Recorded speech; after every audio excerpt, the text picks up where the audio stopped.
Good morning બધાને. Lecture start કરીએ જુલાઈ મહિનાના કરંટ અફેરમાં સેકન્ડ વીકનો. ઓકે, તો તમે જોઈ શકો છો કે કેટલા બધા રિપોર્ટ્સ અથવા તો આર્ટિકલ્સ છે આ વખતે છે. તો બસ આપણે કરતા રહીએ. આ વખતે થોડાક ઇકોનોમીના પોર્શન મને વધારે મળ્યા છે, તો જોઈ લે ઇકોનોમીના પોર્શન પણ છે. તો સ્ટાર્ટ કરીએ આપણે લેક્ચર. ઓકે, સૌથી પહેલો એક કલ્ચરનો છે. એક પેઇન્ટિંગની શોધ થઈ છે, જૂની, બહુ જૂની, 51,000 વર્ષ જૂની પેઇન્ટિંગની શોધ થઈ છે. એટલે તમે જ્યારે પણ કલ્ચર વાંચો અને એમાં અલગ અલગ પેઇન્ટિંગ વિશે વાંચતા હોય ત્યારે આ મહત્વનું થઈ જશે. સૌથી પહેલાં તો જોઈએ કે પેઇન્ટિંગ આપણને મળી ક્યાં છે. તો કે ભાઈ ઇન્ડોનેશિયામાં જે છે આ પેઇન્ટિંગ આપણને મળે. Okay, hello master, hello. Okay, તો ઇન્ડોનેશિયામાં જે છે આપણને આ પેઇન્ટિંગ મળેલી છે. તો પહેલાં તો એક MCQ એ આપણે યાદ રાખવાનો છે. બીજું તમને એવું પૂછે છે કે ભાઈ પેઇન્ટિંગમાં કયા પ્રકારના ચિત્રો છે કે શું છે. તો કંઈ આ લોકો નવરા બેઠા બેઠા ભૂંડળાના ચિત્ર દોરતા હતા, એટલે કે ડુક્કરના ચિત્ર દોરતા હતા. એમાં એ લોકો એક્સપ્લેનેશન કર્યું છે ક્યાં ડુક્કર છે, એનું મોઢું ખુલ્લું છે, બંધ છે, સ્થિર ઊભું છે, આસપાસમાં 3 માનવ જેવી આકૃતિઓ છે, કોકે લાકડી પકડેલી છે, કોક એની બાજુમાં ઊભું છે. ઓકે, પણ એ ફોટો હું લઈ આવ્યો છું, મને આમાં કંઈ દેખાતું નથી, એટલે તમારે સમજી લેવાનું આમાં ડુક્કર કયું છે ને માણસો ક્યાં છે ને જે પણ હોય. ઓકે, તો આ ઇન્ડોનેશિયામાં જે છે આ પેઇન્ટિંગ મળેલી છે. ઓકે, ખાલી એટલું પૂછશે, ડુક્કર અને માનવોની આકૃતિ તમને જોવા મળે છે. અને જે પેઇન્ટિંગ હતી એ જે કરવામાં આવેલી હતી ચૂનાના પથ્થરની જે દિવાલ છે, ઓકે, છત છે, એમાં કરવામાં આવેલી હતી. તો આ 3 થી 4 પ્રકારના MCQ તમને પૂછી શકશે. બીજું, આ અત્યાર સુધીમાં શોધાયેલી એવી પેઇન્ટિંગ કે જે સૌથી જૂની છે. પણ જનરલી માનવો ઘણા વર્ષોથી ચિત્ર દોરતા આવ્યા છે, પણ જે પહેલાંના સમયના માનવો હતા, આજથી લગભગ 1 લાખ વર્ષ પહેલાંના, એ નિએન્ડરથાલ પ્રકારના માણસો હતા. એની ખોપડીનો શેપ અલગ હતો. ઓકે, એની ચાલવાની સ્ટાઇલ અલગ હતી. જે આપણે જે કેટેગરીમાં આવીએ છીએ હોમોસેપિયન્સ કેટેગરીમાં આવીએ છીએ, મતલબ કે ધીમે ધીમે થોડોક મગજ ચાલતો ગયો, પેઇન્ટિંગમાં સુધારા વધારા થતા હતા, મતલબ કે એકદમ કલાકૃતિવાળી પેઇન્ટિંગ જે છે આપણે રચના કરેલી છે. ઓકે, તો આ એવા નવા ટાઈમની જે નવા મનુષ્યો છે ને એની સૌથી જૂનામાં જૂની પેઇન્ટિંગનો ખ્યાલ આપણને મળ્યો છે. ભારતમાં જો સૌથી જૂનામાં જૂની પેઇન્ટિંગ હોય તો આપણે યાદ રાખવાની છે કે ભાઈ મધ્યપ્રદેશમાં આપણને આવી જૂની પેઇન્ટિંગ્સ બહુ બધી મળે છે, જે લગભગ 30,000 વર્ષ જૂની પેઇન્ટિંગ છે. પણ એક ઇસ્યુ છે, આ જે આપણે પેઇન્ટિંગની શોધ કરી ઇન્ડોનેશિયામાં, એની શોધ કરવા માટે ડેટિંગ પદ્ધતિનો ઉપયોગ. ડેટિંગ એટલે કે ભાઈ આપણે એનું ચેક કરવું ક્યાં કઈ ડેટ છે, શું છે, કઈ રીતે છે. તો એમાં આપણે જનરલી આપણે C14 ડેટિંગ પદ્ધતિનો ઉપયોગ કરતા હોય, કાર્બન 14 રેડિયો કાર્બન ડેટિંગ પદ્ધતિનો ઉપયોગ કરતા હોય. આમાં આપણે એ ઉપયોગ કર્યો છે યુરેનિયમ અને થોરિયમનો. યુરેનિયમ અને થોરિયમના લેવલ મેચ કરતા ગયા, એનો ગુણોત્તર મેચ કરતા ગયા, અને પછી આપણને આઈડિયા આવ્યો કે ભાઈ હા, આ 50,000 વર્ષ કરતાં પણ વધારે જૂની પેઇન્ટિંગ છે. ઓકે, હવે આપણે ઇન્ડિયામાં આ લેવલની મેથડ જે છે અપ્લાય નથી કરતા. આ જે છે વધારે એક્યુરેટલી આપણને મળ્યું છે કે ભાઈ યુરેનિયમ થોરિયમના કારણે જે છે એના આઇસોટોપના કારણે આવી વસ્તુ મળી. આઇસોટોપનું મિનિંગ શું થાય કે પરમાણુ ક્રમાંક જે છે એક ને એક હોય, પરમાણુ ભાર અલગ અલગ. જેમ કે કાર્બન જે છે એનો પરમાણુ ક્રમ સેમ રહેવાનો, પણ પરમાણુ ભાર જે છે 1/12 થઈ જશે, 1/14 થઈ જશે. ઓકે, તો કદાચ ફ્યુચરમાં આપણે ઇન્ડિયામાં આ ડેટિંગ પદ્ધતિ અપનાવી યુરેનિયમ અને થોરિયમ વાળી, તો કદાચ અમુક વર્ષોમાં ફેરફાર થાય, 30,000 35,000 વર્ષ થાય કે 37,000 વર્ષ થાય કે થોડાક ઘટી પણ જાય, નક્કી ના કહેવાય. ઓકે, પણ કાંઈ વાંધો નહીં. આપણે અત્યારે જે કરંટની ન્યૂઝ છે યાદ રાખવાની કે ભાઈ ઇન્ડોનેશિયામાં જે છે આ જૂની પેઇન્ટિંગ મળેલી છે. એ પેઇન્ટિંગમાં કયા પ્રકારના ચિત્રો દોરવામાં આવેલા છે, ચિત્રો છત ઉપર જે દોરવામાં આવેલા છે એનો ઉલ્લેખ થોડો ઘણો યાદ રાખી શકો. ચૂનાનો પથ્થર હોય તો સફેદ રંગની છત આપણે દેખાવાની છે, તો સફેદ રંગની છે, લાલ રંગથી એ લોકો કંઈક ને કંઈક દોરેલું છે. ઓકે, એ લોકોએ જે દોરેલું છે એ લખેલું છે મેં, પણ હવે ખબર નથી એ જ દોરેલું છે કે નહીં, પણ આપણે માની લઈશું કે આ દોરેલું છે. ઓકે, અને ભારતમાં જૂની પેઇન્ટિંગનું નામ યાદ રાખવાનું આપણે. ઓકે, ભીમબેટકાની નામ તમે સાંભળેલું હોય, બાઘની ગુફાઓ સાંભળેલું, અજંતા ઇલોરા. તો અલગ અલગ પ્રકારની કેવ પેઇન્ટિંગ જે છે કલ્ચરમાં અલગ જ આખો મુદ્દો આવતો હોય છે. જેને કલ્ચર પૂરું થઈ ગયું છે એકવાર રિવાઇઝ કરજો, નથી થયું એકવાર ખાલી આનું નામ ચેક કરી લેવું. તો આ એક પહેલો આર્ટિકલ થઈ ગયો આપણો જૂની ગુફાની પેઇન્ટિંગનો. આગળ વધીએ, 2-3 આર્ટિકલ ભેગા થાય એટલે હું તમને વાંચવાનો ટાઈમ આપું. આ 2 જ્વાળામુખી ફાટ્યા છે, એતના જ્વાળામુખી અને સ્ટ્રોમ્બોલી જ્વાળામુખી જે ફાટ્યા છે, બંને ઇટલીમાં આવેલા છે. બંનેનો વિસ્તાર જે છે મેડિટેરિયન સી, ભૂમધ્ય સમુદ્રનો વિસ્તાર જે છે તમને જોવા મળે છે. બંનેનો પ્રકાર છે સ્ટ્રેટો વોલ્કેનો. જ્વાળામુખીના અલગ અલગ પ્રકાર હોય છે, એમાં જે સ્ટ્રેટો વોલ્કેનોનો પ્રકાર હોય એ સૌથી વધારે વિસ્ફોટક હોય છે, એ સૌથી ઊંચા પણ તમને જોવા મળે છે. બીજું, આ બંને વોલ્કેનો એકદમ એક્ટિવ છે, તો જ ફાઇટ આવે, બાકી તો ફાઇટવાના નથી આ. ઓકે, આ બંને એક્ટિવ પ્રકારના વોલ્કેનો છે, ઇટલીમાં જોવા મળે છે. એક ઇટલીમાં ઉત્તરની દિશામાં છે, એક દક્ષિણમાં છે. એકનું લોકેશન આમાં આવેલું છે સિસિલી ટાપુ પર છે, અને એક છે ટાયરેનિયન સી જે છે, આનો જ ભાગ છે ભૂમધ્ય સમુદ્રનો. ઓકે, ટાયરેનિયન સી જે છે એક એની નજીક આવેલો છે. તો 2 જ્વાળામુખીઓ છે. ઓકે, બંનેના નામ લખેલા છે. બીજું, જે આ સ્ટ્રોમ્બોલી પ્રકારનો જ્વાળામુખી છે, સ્ટ્રોમ્બોલીન જ્વાળામુખી જે ટાયરન સીની નજીક આવેલો છે, એને એક ઉપનામ આપવામાં આવ્યું છે, જે એકાદી બે વાર પૂછાઈ ગયું હોય તો તમારે એને યાદ રાખવું પડે કે ભાઈ lighthouse of the Mediterranean, ભૂમધ્યનું દીવાદાંડી, અથવા તો ખાલી સિમ્પલ તમે lighthouse of the Mediterranean અથવા તો ભૂમધ્ય તરીકે યાદ રાખી શકો છો. ઓકે, તો એ મેં અહીંયા લખેલું છે. અને બીજું જેટલું પણ જ્વાળામુખીનું આવશે એ આપણે જિયોગ્રાફીમાં જ્યારે પણ આવશે ત્યારે જોઈ શકશો. તો જે કરી ગયા છે એકવાર રિવાઇઝ કરી લેવું કે ભાઈ સ્ટ્રેટો વોલ્કેનો કોને કહેવાય, આ મેડિટેરિયન સીમાં વોલ્કેનો ફાટવાના કારણો ક્યાં ક્યાં હોય, તો કે ભાઈ એક ભૂતકતી આવેલી છે, ભૂતકતીમાં જ્યારે પણ હલનચલન થાય ત્યારે જ્વાળામુખીના બેલેન્સ વિખાઈ જાય અને એમાં પણ જે છે એ વિસ્ફોટ થઈ શકે છે. ઓકે, બીજા લોકોને ખાલી એટલું જ યાદ રાખવાનું, નામ, નંબર, લોકેશન. એથના, સ્ટ્રોમ્બોલી, ઇટલી, સિસિલી ટાપુ, ટાયરેનિયન સી, અને બંનેનો પ્રકાર છે સ્ટ્રેટો વોલ્કેનો. એકને ઉપનામ આપવામાં આવેલું છે lighthouse of the Mediterranean. Okay, ભૂમધ્યનું દીવાદાંડી. ભારતમાં જે ડિફેન્સનું પ્રોડક્શન બહુ સારું એવું થઈ ગયું છે. જનરલી આજથી 5-7 વર્ષ પહેલાં જાય તો આપણે ડિફેન્સમાં બહુ ઇમ્પોર્ટ કરતા હતા, હજુ પણ ઇમ્પોર્ટ કરીએ છીએ, પણ ધીમે ધીમે ઇન્ડિયાનું પોતાનું પ્રોડક્શન જે છે વધવા માંડ્યું છે. આ પ્રોડક્શન વધીને હવે થઈ ગયું છે 1.27 લાખ કરોડ. ઓકે, 1.27 લાખ કરોડ. આજથી એક વર્ષ પહેલાં જ 1.08 લાખ કરોડ, મતલબ કે 20,000 કરોડ તો એમને પ્લસ થઈ ગયા છે એક વર્ષમાં. તો બહુ સારું કહેવાય કે ભાઈ આપણું ડિફેન્સ સેક્ટર જે છે ગ્રો થઈ રહ્યું છે, અને ગ્રોનો રેટ પણ તમે જો 100% રેટ છે. પ્લસ આપણો એક ટાર્ગેટ પણ છે. ટાર્ગેટ કેટલો છે? 3 લાખ કરોડે પહોંચવાનો. ઓકે, તો કદાચ ડબલ કરવાનો છે. 1.27 તમે જો 1.5ની નજીક છીએ આપણે, ઓલમોસ્ટ ડબલ કરવાનો. ક્યાં સુધીમાં? 28-29 સુધીમાં છે, ડબલ કરવાનો છે. મતલબ કે હજુ 4, 4.5, 5 વર્ષ જેટલો સમય છે આપણી પાસે. કદાચ થઈ જાય તો વેલ એન્ડ ગુડ. બાકી જો લગભગ તો થઈ જ જશે 3 લાખ કરોડ, એને ક્રોસ પણ કરી દઈએ આપણે. બીજી વસ્તુ આમાં યાદ રાખવાની, મોટાભાગનું પ્રોડક્શન હજુ પણ ડિફેન્સની પબ્લિક સેક્ટર યુનિટ્સ દ્વારા કરવામાં આવે છે, મતલબ કે સરકારી સંસ્થા દ્વારા કરવામાં આવે છે. લગભગ 80%ની આસપાસ જેટલું પણ ઉત્પાદન થાય છે સરકારી સંસ્થા દ્વારા કરવામાં આવે છે. માત્ર 20% પ્રાઇવેટ સંસ્થા દ્વારા કરવામાં. પણ એક સારી વસ્તુ છે, પ્રાઇવેટ સંસ્થા ધીમે ધીમે આગળ તો આવી, આ જગ્યાએ ઉત્પાદનમાં આગળ આવી. એના સિવાય જોવા જઈએ તો આપણી નિકાસ એટલે કે એક્સપોર્ટ પણ ધીમે ધીમે વધી રહી છે. હા, એક્સપોર્ટમાં પણ તમે જો કે 21,000 કરોડની તો આપણે એક્સપોર્ટ કરી નાખી છે. ઓકે, તો એ બહુ સારી વાત કહેવાય કે ભાઈ ડિફેન્સની એક્સપોર્ટમાં પણ ભારતનો નંબર આગળ છે. એનો પણ એક ટાર્ગેટ છે કેટલો? 50,000 કરોડ સુધીનો. બંનેના વર્ષ સેમ જ છે. ઓકે, 3 લાખ કરોડનું ઉત્પાદન કરવાનું, 50,000 કરોડનું એક્સપોર્ટ કરવાનું. આ બે ટાર્ગેટ યાદ રાખી શકો. અને બીજો કરંટનો ડેટા તમે યાદ રાખી શકો.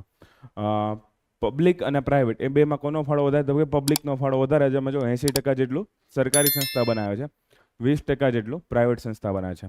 આ 3 આર્ટિકલ પહેલાં વાંચી લ્યો, પછી પાછા આગળ વધીએ. તમે તમારી રફ બુકમાં આવી આકૃતિ દોરતા હશો ને પાછલા પેજ ઉપર, કંટાળો આવે સાહેબ, શું ભણાવે છે. Okay, next slide. એક આ યુરેનિયમ પદ્ધતિનું નામ યાદ રાખજો. એમાં યુરેનિયમ થોરિયમનો ગુણોત્તર લેવામાં આવે છે. અને આપણે અત્યાર સુધી જે વાપરતા એનું નામ હતું C14 રેડિયો કાર્બન ડેટિંગ પદ્ધતિ. C14, C14. રેડી? નેક્સ્ટ બે જ્વાળામુખીના નામ, એથના અને સ્ટ્રોમ્બોલી. રેડી? નેક્સ્ટ આપણે જઈએ ઇન્ડિયાના ડિફેન્સ પ્રોડક્શન ઉપર, સ્વદેશી સંરક્ષણ ઉત્પાદન. ડન. નેક્સ્ટ જે છે બહુ મોટો આર્ટિકલ છે, ફાઇનાન્શિયલ સ્ટેબિલિટી રિપોર્ટ. આરબીઆઈ જે છે, રિઝર્વ બેંક ઓફ ઇન્ડિયા, આ પણ ઇકોનોમીનો આર્ટિકલ છે. આરબીઆઈ જે છે દર 6 મહિને આ રિપોર્ટ પબ્લિશ કરે છે. મતલબ કે આના ડેટા એ તમારે જે લેટેસ્ટ આર્ટિકલ હોય, લેટેસ્ટ રિપોર્ટ હોય એના માટેને કામના. બહુ જૂના રીપોર્ટ જોવા નહીં જવાના. ઓકે, તો આ વાળો રિપોર્ટ ખાલી તમે સમજી લો કે એમાં શું કરે છે, શું નથી કરતા. તમારે એક્ઝામ હોય એના અમુક સમય પહેલાં જે આનો રિપોર્ટ આવેલો હોય, માની લો તમે જાન્યુઆરીમાં એક્ઝામ દેવાના, માર્ચમાં દેવાના, તો એની પહેલાંનો ડેટા તમારે વધારે કામમાં આવશે આ ડેટા કરતાં. પણ અત્યારે આપણે સમજી લઈએ કે ભાઈ શું છે. પહેલો તો એક MCQ થઈ ગયો કે આ રિપોર્ટ કોણ પબ્લિશ કરે છે? આરબીઆઈ પબ્લિશ કરે છે, દર 6 મહિને પબ્લિશ કરે છે. ઓકે, 6 મહિનાના ગેપમાં જે છે, મતલબ કે વર્ષમાં 2 વાર પબ્લિશ કરે છે.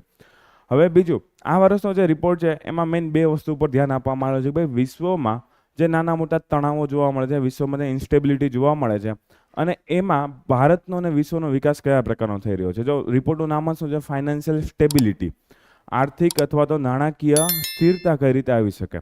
ઓકે, તો આવી કન્ડિશનમાં નાણાકીય સ્થિરતા અથવા તો વિકાસ કઈ રીતે થવાનો છે. બીજું એક નવા કૌભાંડ અથવા તો નવા પ્રકારની એક ટેવ જોવા મળેલી છે કે ભાઈ ઓનલાઈન લોન મળી જાય. 1 લાખ રૂપિયાની, 50,000 રૂપિયાની, 5 લાખ રૂપિયાની, એની ઘણી બધી એપ્લિકેશન આવેલી છે.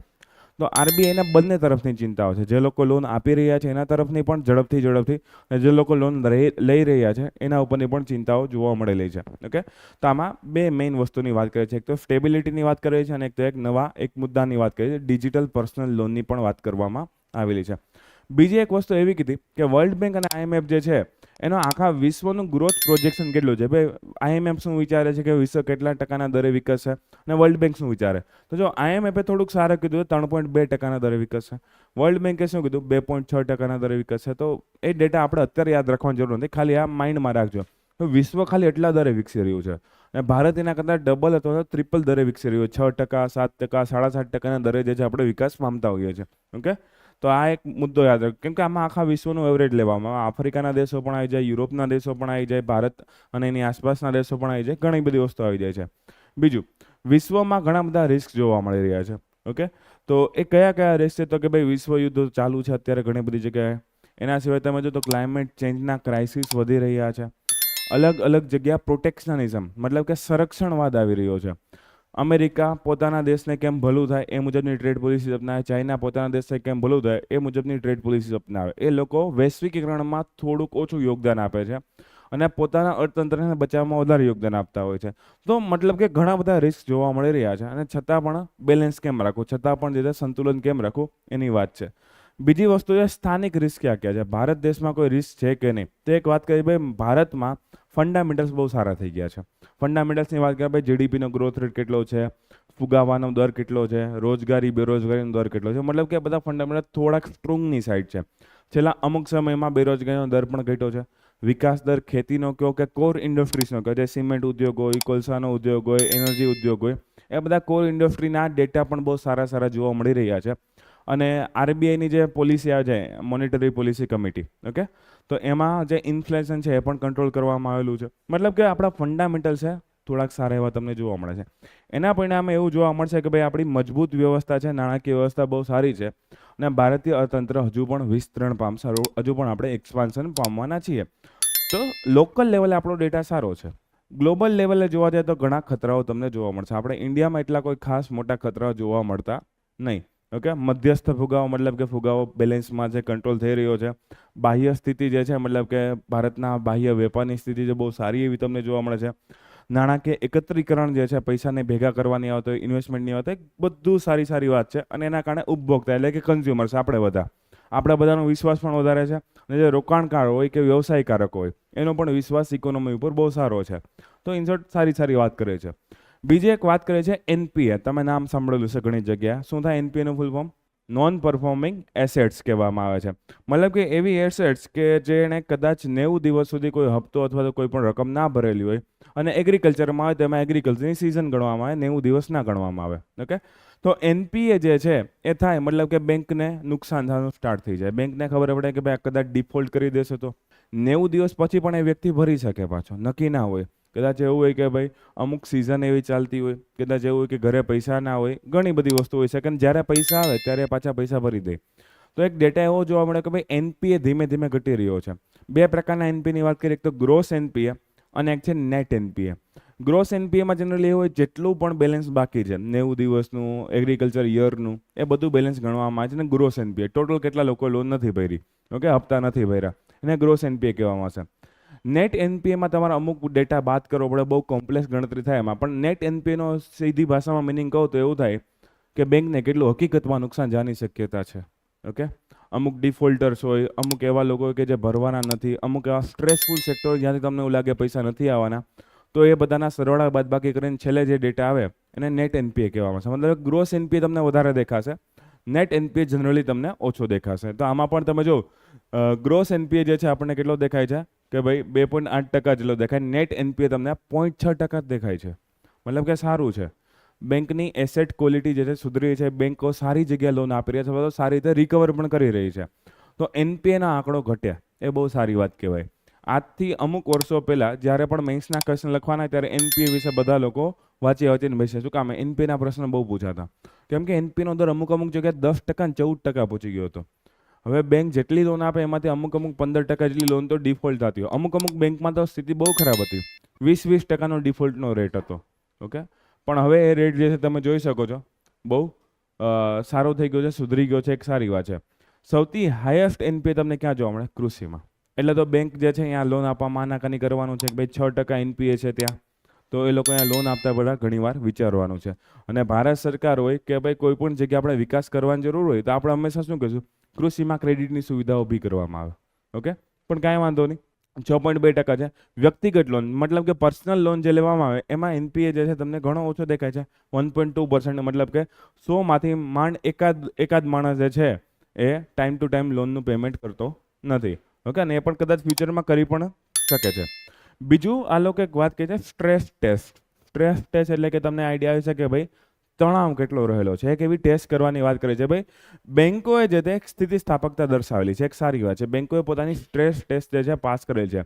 એનો મતલબ એવો થાય કે કદાચ ભારત દેશમાં કોઈ ઇકોનોમિક પેરામીટર્સ જે છે, આર્થિક માપદંડો ડાઉનફોલમાં જાય, કદાચ બેંકના પોતાના પેરામીટર્સ ડાઉનફોલમાં જાય, તો શું બેંક સ્થિતિસ્થાપક રહી શકશે કે નહીં રહી શકે? ઓકે, તો એ ટેસ્ટ જે છે એ મોટા ભાગની બેંકોએ પાસ કરેલી છે. મતલબ કે આપણી બેંકોની સ્થિતિ પણ કેવી છે? સારી છે. એનું ફાઇનાન્શિયલ મેનેજમેન્ટ પણ સારું તમને જોવા મળે છે. ઓકે, સ્ટ્રેસ ટેસ્ટ શું છે એની વાત કરેલી છે, એ મેં તમને ઓલરેડી કહી દીધું છે. એના સિવાય ડિજિટલ પર્સનલ લોનની વાત કરીએ તો તમે ઘણી બધી તમારા મોબાઈલમાં પણ મેસેજ આવતા હશે, પેલા ટેક્સ્ટ મેસેજ આવતા હશે, કોઈ જિંદગીમાં ના સાંભળેલો એવી કોઈ એપ્લિકેશન નામ હશે અને કહેશે કે ભાઈ તમારા માટે 50,000 રૂપિયાની લોન રેડી છે, એક ક્લિક કરો અને લોન મેળવો. આવું બહુ બધી જગ્યાએ આવે છે. સેમ ટુ સેમ કદાચ તમે કોઈ સેલેરીડ એમ્પ્લોય હોય તો તમારા બેંક એકાઉન્ટમાં કે કોઈ વોટ્સઅપમાં કે ઈમેલમાં પણ આવા મેસેજ આવવાના છે કે ભાઈ તમને 5 લાખની લોન મળશે, 2 લાખની લોન મળશે, કોઈ ડોક્યુમેન્ટની જરૂર નથી, 5 મિનિટમાં ક્વિક લોન મળી જશે. નામ, નંબર, પાન કાર્ડ, આધાર કાર્ડ નાખી દો, ફટાફટ લોન લઈ જાઓ. હવે આવું બહુ વધતું ગયું છે. આમાં બે રીતના પ્રોબ્લેમ છે. એક તો હવે ફ્રોડ્યુલન્ટ એપ પણ હોઈ શકે છે કે ભાઈ એવી એપ કે જે ખુદ ફ્રોડવાળી હોય, અમુક ડેટા આપણી પાસેથી લઈ લે અને પછી લોન અપ્રૂવ ના પણ કરે.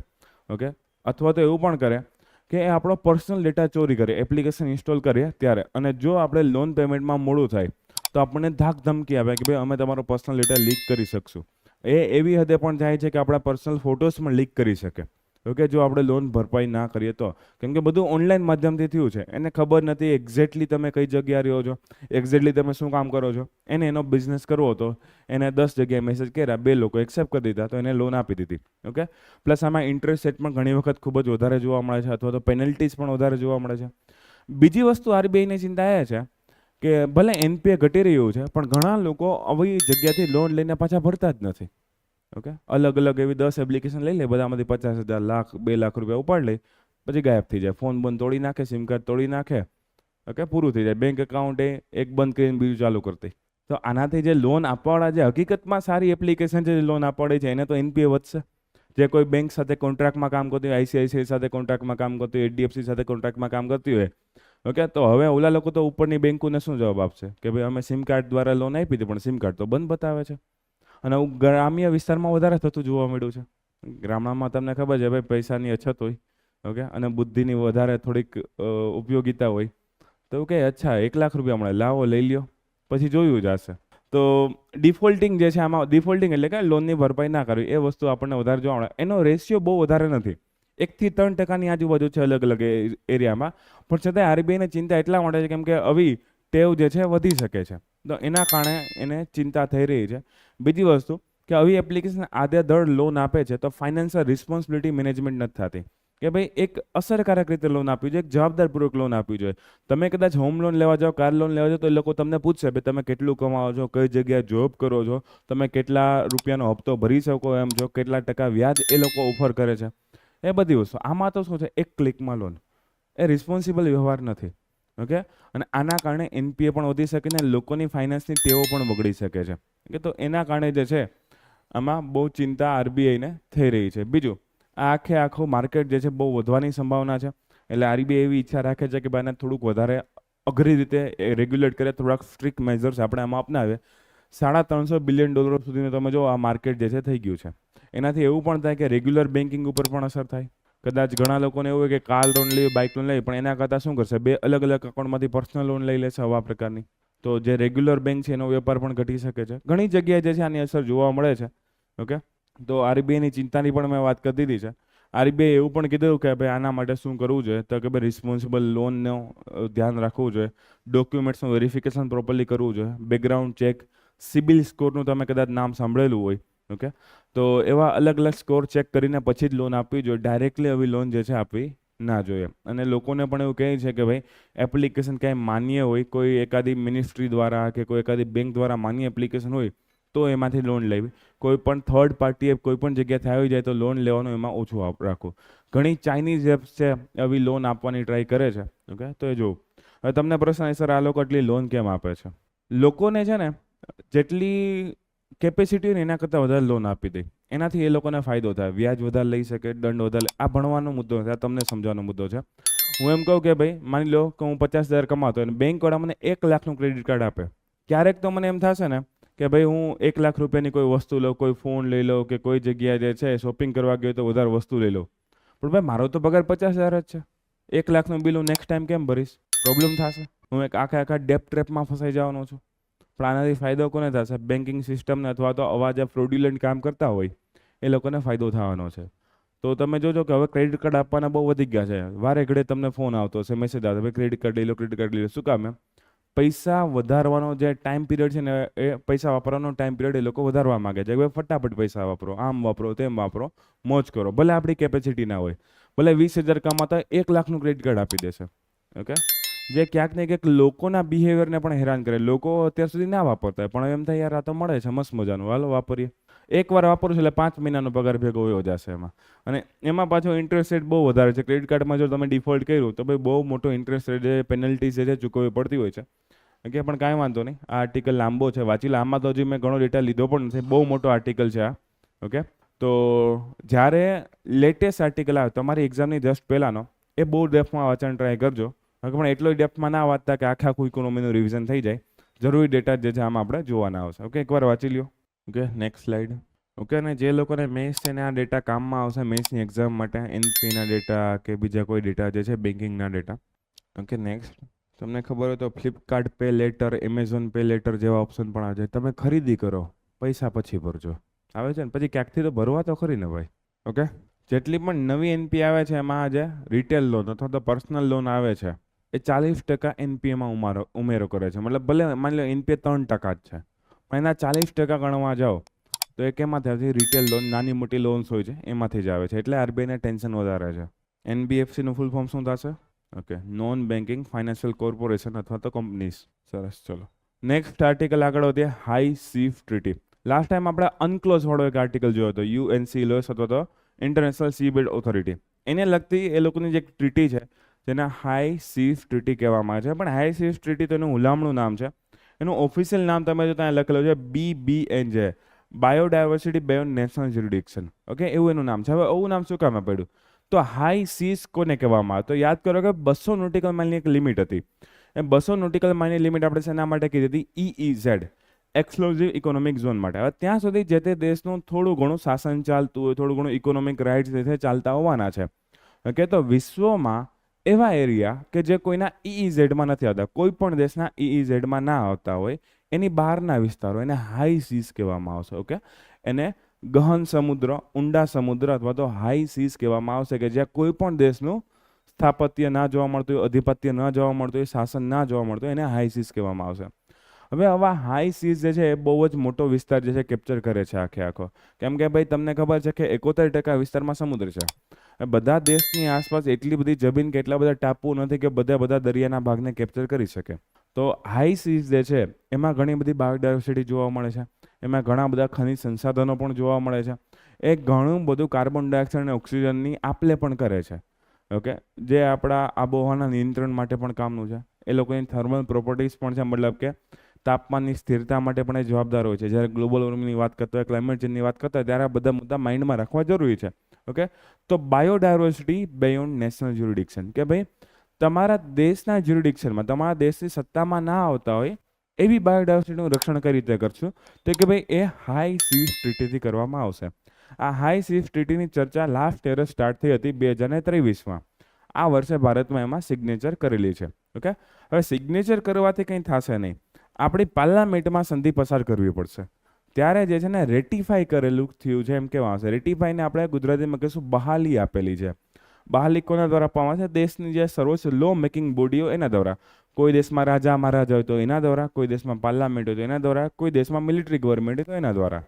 તો એ જે તે ગવર્મેન્ટ જે પણ પ્રકારનું શાસન હોય એના દ્વારા એને મંજૂર કરવામાં આવે. ઓકે, સહી કરી લીધી પણ તમે તમારા દેશમાં એપ્લાય કરો ત્યારે એને બહાલી આપેલી છે એમ કહેવામાં આવશે. તો જ્યારે લગભગ 60 જેટલા દેશો જે છે આને એક્સેપ્ટ કરશે ત્યારે આ જે છે ઇમ્પ્લિમેન્ટેશનમાં આવવાની છે. ત્યાં સુધી હજુ ઇમ્પ્લિમેન્ટેશનમાં આવવાની નથી. ઓકે, 60 દેશો જ્યારે એને બહાલી આપશે ત્યારે ઇમ્પ્લિમેન્ટેશનમાં આવશે. મતલબ કે હજુ આ ચર્ચાના ફેઝમાં છે.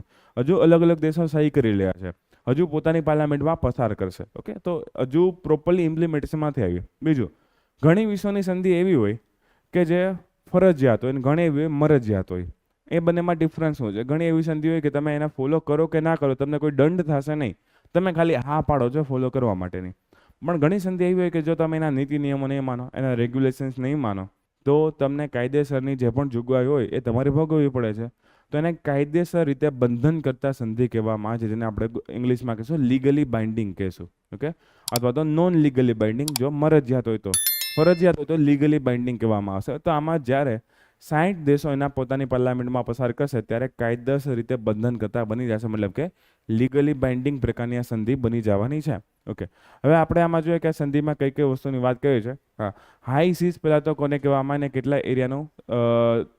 કેટલા એરિયાનું રિપ્રેઝન્ટેશન કરે છે.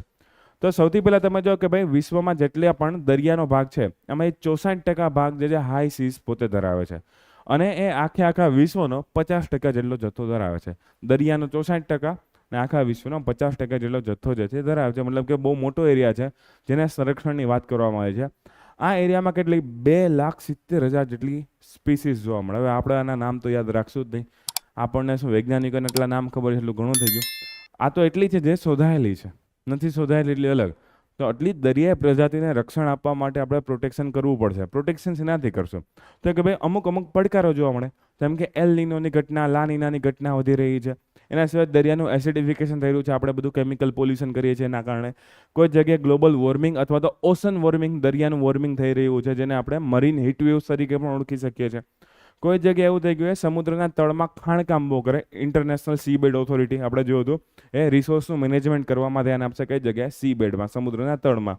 ધ્વનિ પ્રદૂષણ છે, આટલું માઇનિંગ બધું કરશું તો આસપાસમાં ધ્વનિ પ્રદૂષણ છે. ઓલી માછલીઓને ટેવ નથી એવા સ્પીકર સાંભળવાની, પેલા ડ્રિલિંગના મશીન સાંભળવાની. ઓકે, તો એને નુકસાન થઈ શકે છે.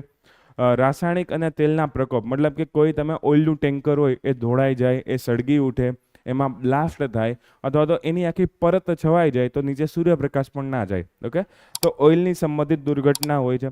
સારવાર ના કરેલા કચરાનો નિકાલ, મતલબ કે એવો વેસ્ટ હોય કે જે ટ્રીટેડ ના હોય, તમે એમાંથી હાનિકારક ઘટકો દૂર ના કર્યો અને એમને ફેંકી દીધું હોય. ઓકે, તો બહુ બધી ઇન્ડસ્ટ્રીઝ જે છે, બહુ બધા પોર્ટ્સ જે છે એ દરિયા કિનારાની આસપાસ છે, એમાંથી ઘણો બધો કચરો જે છે ફેંકવામાં આવે. આનું બેસ્ટ એક્ઝામ્પલ છે જુહુ બીચ. જુહુ બીચમાં ઘણી વખત એવું થાય છે, મોટા મોટા દરિયાના મોજા આવે ને તો કેટલું બધું પ્લાસ્ટિક પાછું મુંબઈની સાઈડ આવી જાય છે. મતલબ કે દર વખતે મુંબઈના લોકો અથવા તો મહારાષ્ટ્રના લોકો ઘણું બધું પ્લાસ્ટિક ફેંકતા હશે ને પાછું, તો જ પાછું આવતું હશે. દરિયું પોતે તો પ્રોડ્યુસ કરતું નથી, તો શું થશે? એ આપણું પ્લાસ્ટિક જે છે એ ફરી પાછું આવે. અને પ્લાસ્ટિકમાંથી ઘણા તત્વો એવા હોય કે જે કાર્સિનોજેનિક હોય, મતલબ કે કેન્સરકારી હોય છે, એમાંથી કેન્સર પણ થઈ શકે છે. તો સારવાર ન કરેલા કચરાઓ છે એનું આપણે ધ્યાન રાખવાનું છે. એના સિવાય અતિશય માછીમારી, ઓવરફિશિંગ કરીએ છીએ, એનાથી નુકસાન થાય છે. ખાસ કરીને આપણે શ્રીલંકા અને ભારતની બોર્ડરવાળો એરિયા છે, પાકિસ્તાન અને ગુજરાતની બોર્ડરવાળો એરિયા છે, અહીંયા ઓવરફિશિંગ બહુ વધારે પ્રમાણમાં થતી હોય છે. એના સિવાય આક્રમક પ્રજાતિઓ, એક એવી પ્રજાતિ આવી છે જે એ વિસ્તારમાં પહેલાં ના હોય પણ માનવોના કારણે આવેલી હોય, તો એ વિસ્તારમાં રહેલી અલગ અલગ પ્રજાતિનો નાશ કરી શકે છે. એને ઇન્વેઝિવ સ્પીસીસ અથવા તો આક્રમક પ્રજાતિઓ આપણે કહી શકીએ છીએ. અને દરિયા કિનારે બીજા અન્ય પ્રદૂષણ થતા હોય. તો આટલા પડકારો છે જેનો આપણે સામનો કરવાનો છે જો દેશના વિશ્વના 50% એરિયાને પ્રોટેક્ટ કરવું હોય તો. એમાં લાખો પ્રજાતિઓ રહી છે, અને લાખો પ્રજાતિઓ જે છે, એક સિમ્પલ ડેટા એમ પણ કહેતો, આપણે ઘણીવાર એમ કહેતા એમેઝોન રેઇન ફોરેસ્ટ જે છે એને પૃથ્વીના ફેફસા કહે છે. ખોટી વાત છે. વિશ્વના મોટા ભાગનો ઓક્સિજન દરિયા ઉત્પન્ન કરે છે. ઓકે, દરિયાની જેટલી પણ ઇકોસિસ્ટમ હોય છે, ઓકે, એમાં કેટલા નાના મોટા સૂક્ષ્મજીવો હોય, ફાઇટોપ્લાન્ક્ટન હોય, ઝૂ પ્લાન્ક્ટન હોય, અલગ અલગ પ્રકારના શેવાળ હોય, સી ગ્રાસીસ હોય છે, સમુદ્રના તળમાં ચાલતી પ્રોસેસ હોય છે, જીઓથર્મલ વેન્ટ્સ, મતલબ કે સમુદ્રની નીચે આવેલી અમુક વેન્ટ હોય છે. કેટલા બધા ઓક્સિજનનું પ્રોડક્શન કરે છે. 50% કરતાં પણ વધારે પ્રોડક્શન દરિયાઓ દ્વારા થાય છે. ઓકે, તો એમેઝોન રેઇન ફોરેસ્ટને આપણે ફેફસા ના કહી શકીએ. તો આ દરિયા જે છે પ્રોટેક્ટ કરવા બહુ જ જરૂરી છે, કેમ કે એ ટેમ્પરેચરનું મેનેજમેન્ટ એ કરશે, એલ નીનો લા નીનાનું મેનેજમેન્ટ એ કરશે. કોઈ સુનામી કે ચક્રવાત વધારે પ્રમાણમાં ના આવે એના માટે આપણે દરિયાનું ધ્યાન રાખવું પડશે. ઓકે, તો આ હાઈ સીઝ ટ્રીટી જે છે આ બધી વસ્તુનું ધ્યાન રાખવાનું કરે છે. 200 નોટિકલ માઇલની વાત મેં તમને કરી દીધી છે. એના પછી આપણે જોવા જઈએ તો એવું તો નથી કર્યું આ લોકોએ કે દરિયાઈ સંસાધનો પર સંપૂર્ણ પ્રતિબંધ. દરિયાઈ સંસાધનનો ઉપયોગ કરવાનો છે, પણ એ લોકોએ શું કીધું કે બધાને સરખો લાભ મળવો જોઈએ, સરખી વહેંચણી થવી જોઈએ. એવું ના થવું જોઈએ કે ભાઈ ઇન્ડિયન ઓશનમાં ખાલી ઇન્ડિયા જે છે બધા સંસાધનો લઈ જાય. તો આ લોકો ધ્યાન રાખશે કે ભાઈ અમુક એરિયા જે છે પાકિસ્તાનને એક્સપ્લોર કરવા આપીએ, અમુક એરિયા શ્રીલંકાને એક્સપ્લોર કરવા આપીએ, અમુક એરિયા બાંગ્લાદેશને એક્સપ્લોર કરવા આપીએ. ઓકે, તો એ સંસાધનો જે છે એનું વ્યાજબી વિતરણ કરવાની પણ આ લોકોએ વાત કરી છે. એવું ક્યાંય નથી કીધું કે સંસાધન જે છે એ સાવ બંધ કરી દેવાના. હા, પણ એનો ટકા ઉપયોગ કરવાનો. અનલિમિટેડ સંસાધનો નથી કાઢવાના, એક લિમિટમાં સંસાધન કાઢવાના, જેથી દરિયાને અથવા તો આપણી ફ્યુચર જનરેશનને નુકસાન ના થાય. ઓકે, એની વસ્તુ છે. બીજું, જેવી રીતે આપણે નેશનલ પાર્ક હોય છે, જેવી રીતે બાયોસ્ફિયર રિઝર્વ હોય છે, જેવી રીતે પ્રાણી સંગ્રહાલયને એવા બધા તમે નામ સાંભળેલા, અભયારણ્ય હોય, ટાઈગર રિઝર્વ હોય, એલિફન્ટ રિઝર્વ હોય, તો એમાં શું હોય કે ભાઈ લોકોને આવવા જવાની મનાઈ હોય. અહીંયા સિંહ, વાઘ, હાથી, ચિત્તા, દીપડા જે છે એ આરામથી રહી શકતા હોય છે, જેમ કે ગીર નેશનલ પાર્ક હોય. ઓકે, તો આ લોકો હવે એવું વિચારે છે કે ભાઈ મરીન પ્રોટેક્ટેડ એરિયા બનાવવા આવશે, એવો દરિયાઈ ભાગ કે જ્યાં જહાજોનું અવન જવન ઘટાડી શકાય, જ્યાં માનવની પ્રવૃત્તિઓ ઘટાડી શકાય, જ્યાં માછીમારી બહુ જ લિમિટમાં કરવાની પરમિશન આપવામાં આવે. તો એવા મરીન પ્રોટેક્ટેડ એરિયા બનાવવામાં આવશે કે જે માનવની ખલેલથી દૂર હોય, એ એના નેચરલ એન્વાયરમેન્ટમાં જેમ વર્ષોથી છે એમને રાખવા.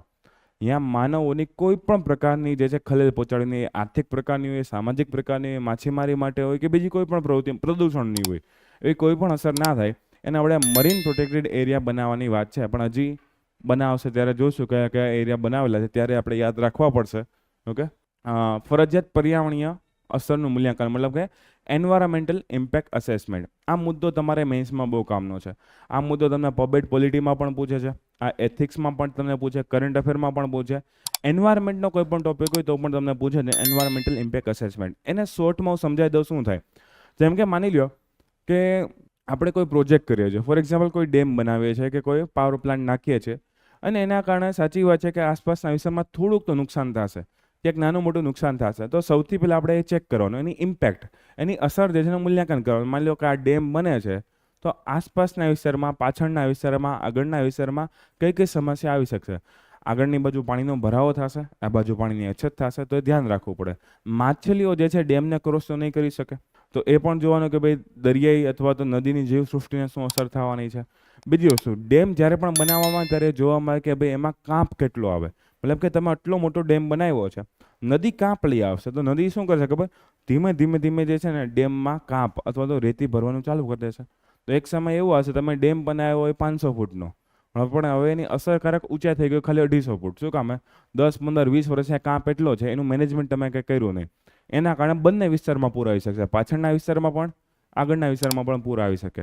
એના કરતાં બેટર છે કે તમે ડેમ બનાવો એની પહેલાં એનાલિસિસ કરો કે ભાઈ એની કઈ કઈ અસરો થઈ શકે છે, અને અસરો ઘટાડવા માટે આપણે ક્યાં પ્રયત્નો કરી શકીએ છીએ. તો એવા અસરો બને એટલી મિનિમમ થાય કે ભાઈ એન્વાયરમેન્ટને ઓછામાં ઓછું નુકસાન થાય. કે ભાઈ ચલો એક સાઈડમાંથી ચેનલ કાઢી લઈએ, ગ્રાઉન્ડ વોટર રિચાર્જ માટેના કોઈ પ્રોગ્રામ કરીએ. આ કાપ જે છે એ કોઈ આગળની જગ્યાથી એને ડાયવર્ટ કરી દે એવી કોઈ યોજના થતી હોય, અથવા તો કાપને દર વર્ષે કેમ કાઢી શકીએ આપણે, એવી કોઈ વસ્તુ થતી હોય, તો એનાથી પર્યાવરણને પણ ફાયદો થશે અને જે ઇકોનોમિક સ્ટ્રક્ચર ઊભું કરેલું છે એ પણ લાંબો સમય ચાલશે. તો એને કહેવામાં આવે એન્વાયરમેન્ટ ઇમ્પેક્ટ અસેસમેન્ટ, EIA, પર્યાવરણીય અસર મૂલ્યાંકન કહેવામાં આવે છે. તો કોઈ પણ આર્થિક પ્રોજેક્ટ હોય કે બીજો કોઈ પણ પ્રોજેક્ટ હોય જે દરિયા કિનારાની આસપાસ હોય અથવા તો દરિયા કાંઠે કરવામાં આવતો હોય, તો એમાં કોઈ પણ દેશ હોય જે આ સંધિમાં ભાગ લેશે એ બધા માટે EIA ફરજિયાત થઈ જશે. ઓકે, જેથી વિશ્વને ખબર પડે કે ભાઈ આ પ્રોજેક્ટ સ્ટાર્ટ કર્યો તો આમાં ફાયદો કેટલો છે, નુકસાન કેટલો છે, કઈ પ્રકારની પર્યાવરણને અસર જોવા મળશે. બીજું એક વસ્તુ એ કરે કે વિકાસશીલ દેશો અને અલ્પ વિકસિત દેશો કે જેની પાસે પોતાની કેપેસિટી ના હોય આ બધા પ્રદૂષણને મેનેજમેન્ટ કરવાની, દરિયાને ક્લીન કરવાની. ઓકે, તો એ લોકોની ક્ષમતા નિર્માણ કઈ રીતે કરવામાં આવે, એ લોકો વિકસિત દેશો પાસે ટેકનોલોજી કઈ રીતે મેળવી શકે, મરીન ટેકનોલોજીસ કઈ રીતે મેળવી શકે, તો એની વાત પણ કરવામાં આવેલી છે. તો આ જે છે એ આપણી હાઈ સીઝ ટ્રીટી છે. ઓકે, વાંચતા જાઓ.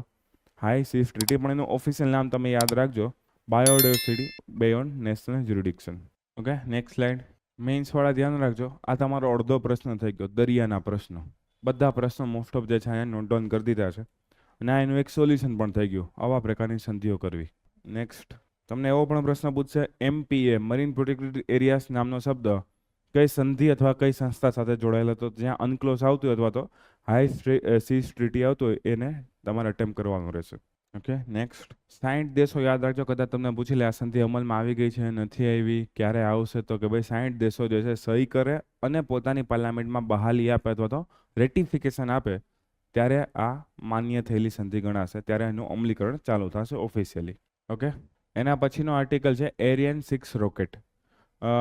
ભારત જ્યારે નવું ઈસરોનું કામકાજ ચાલુ હતું ત્યારે બધા ઉપગ્રહ આપણે આપણી રીતે નહોતા છોડતા, ત્યારે જે પીએસએલવી જીએસએલવી એટલા બન્યા નહોતા આપણા.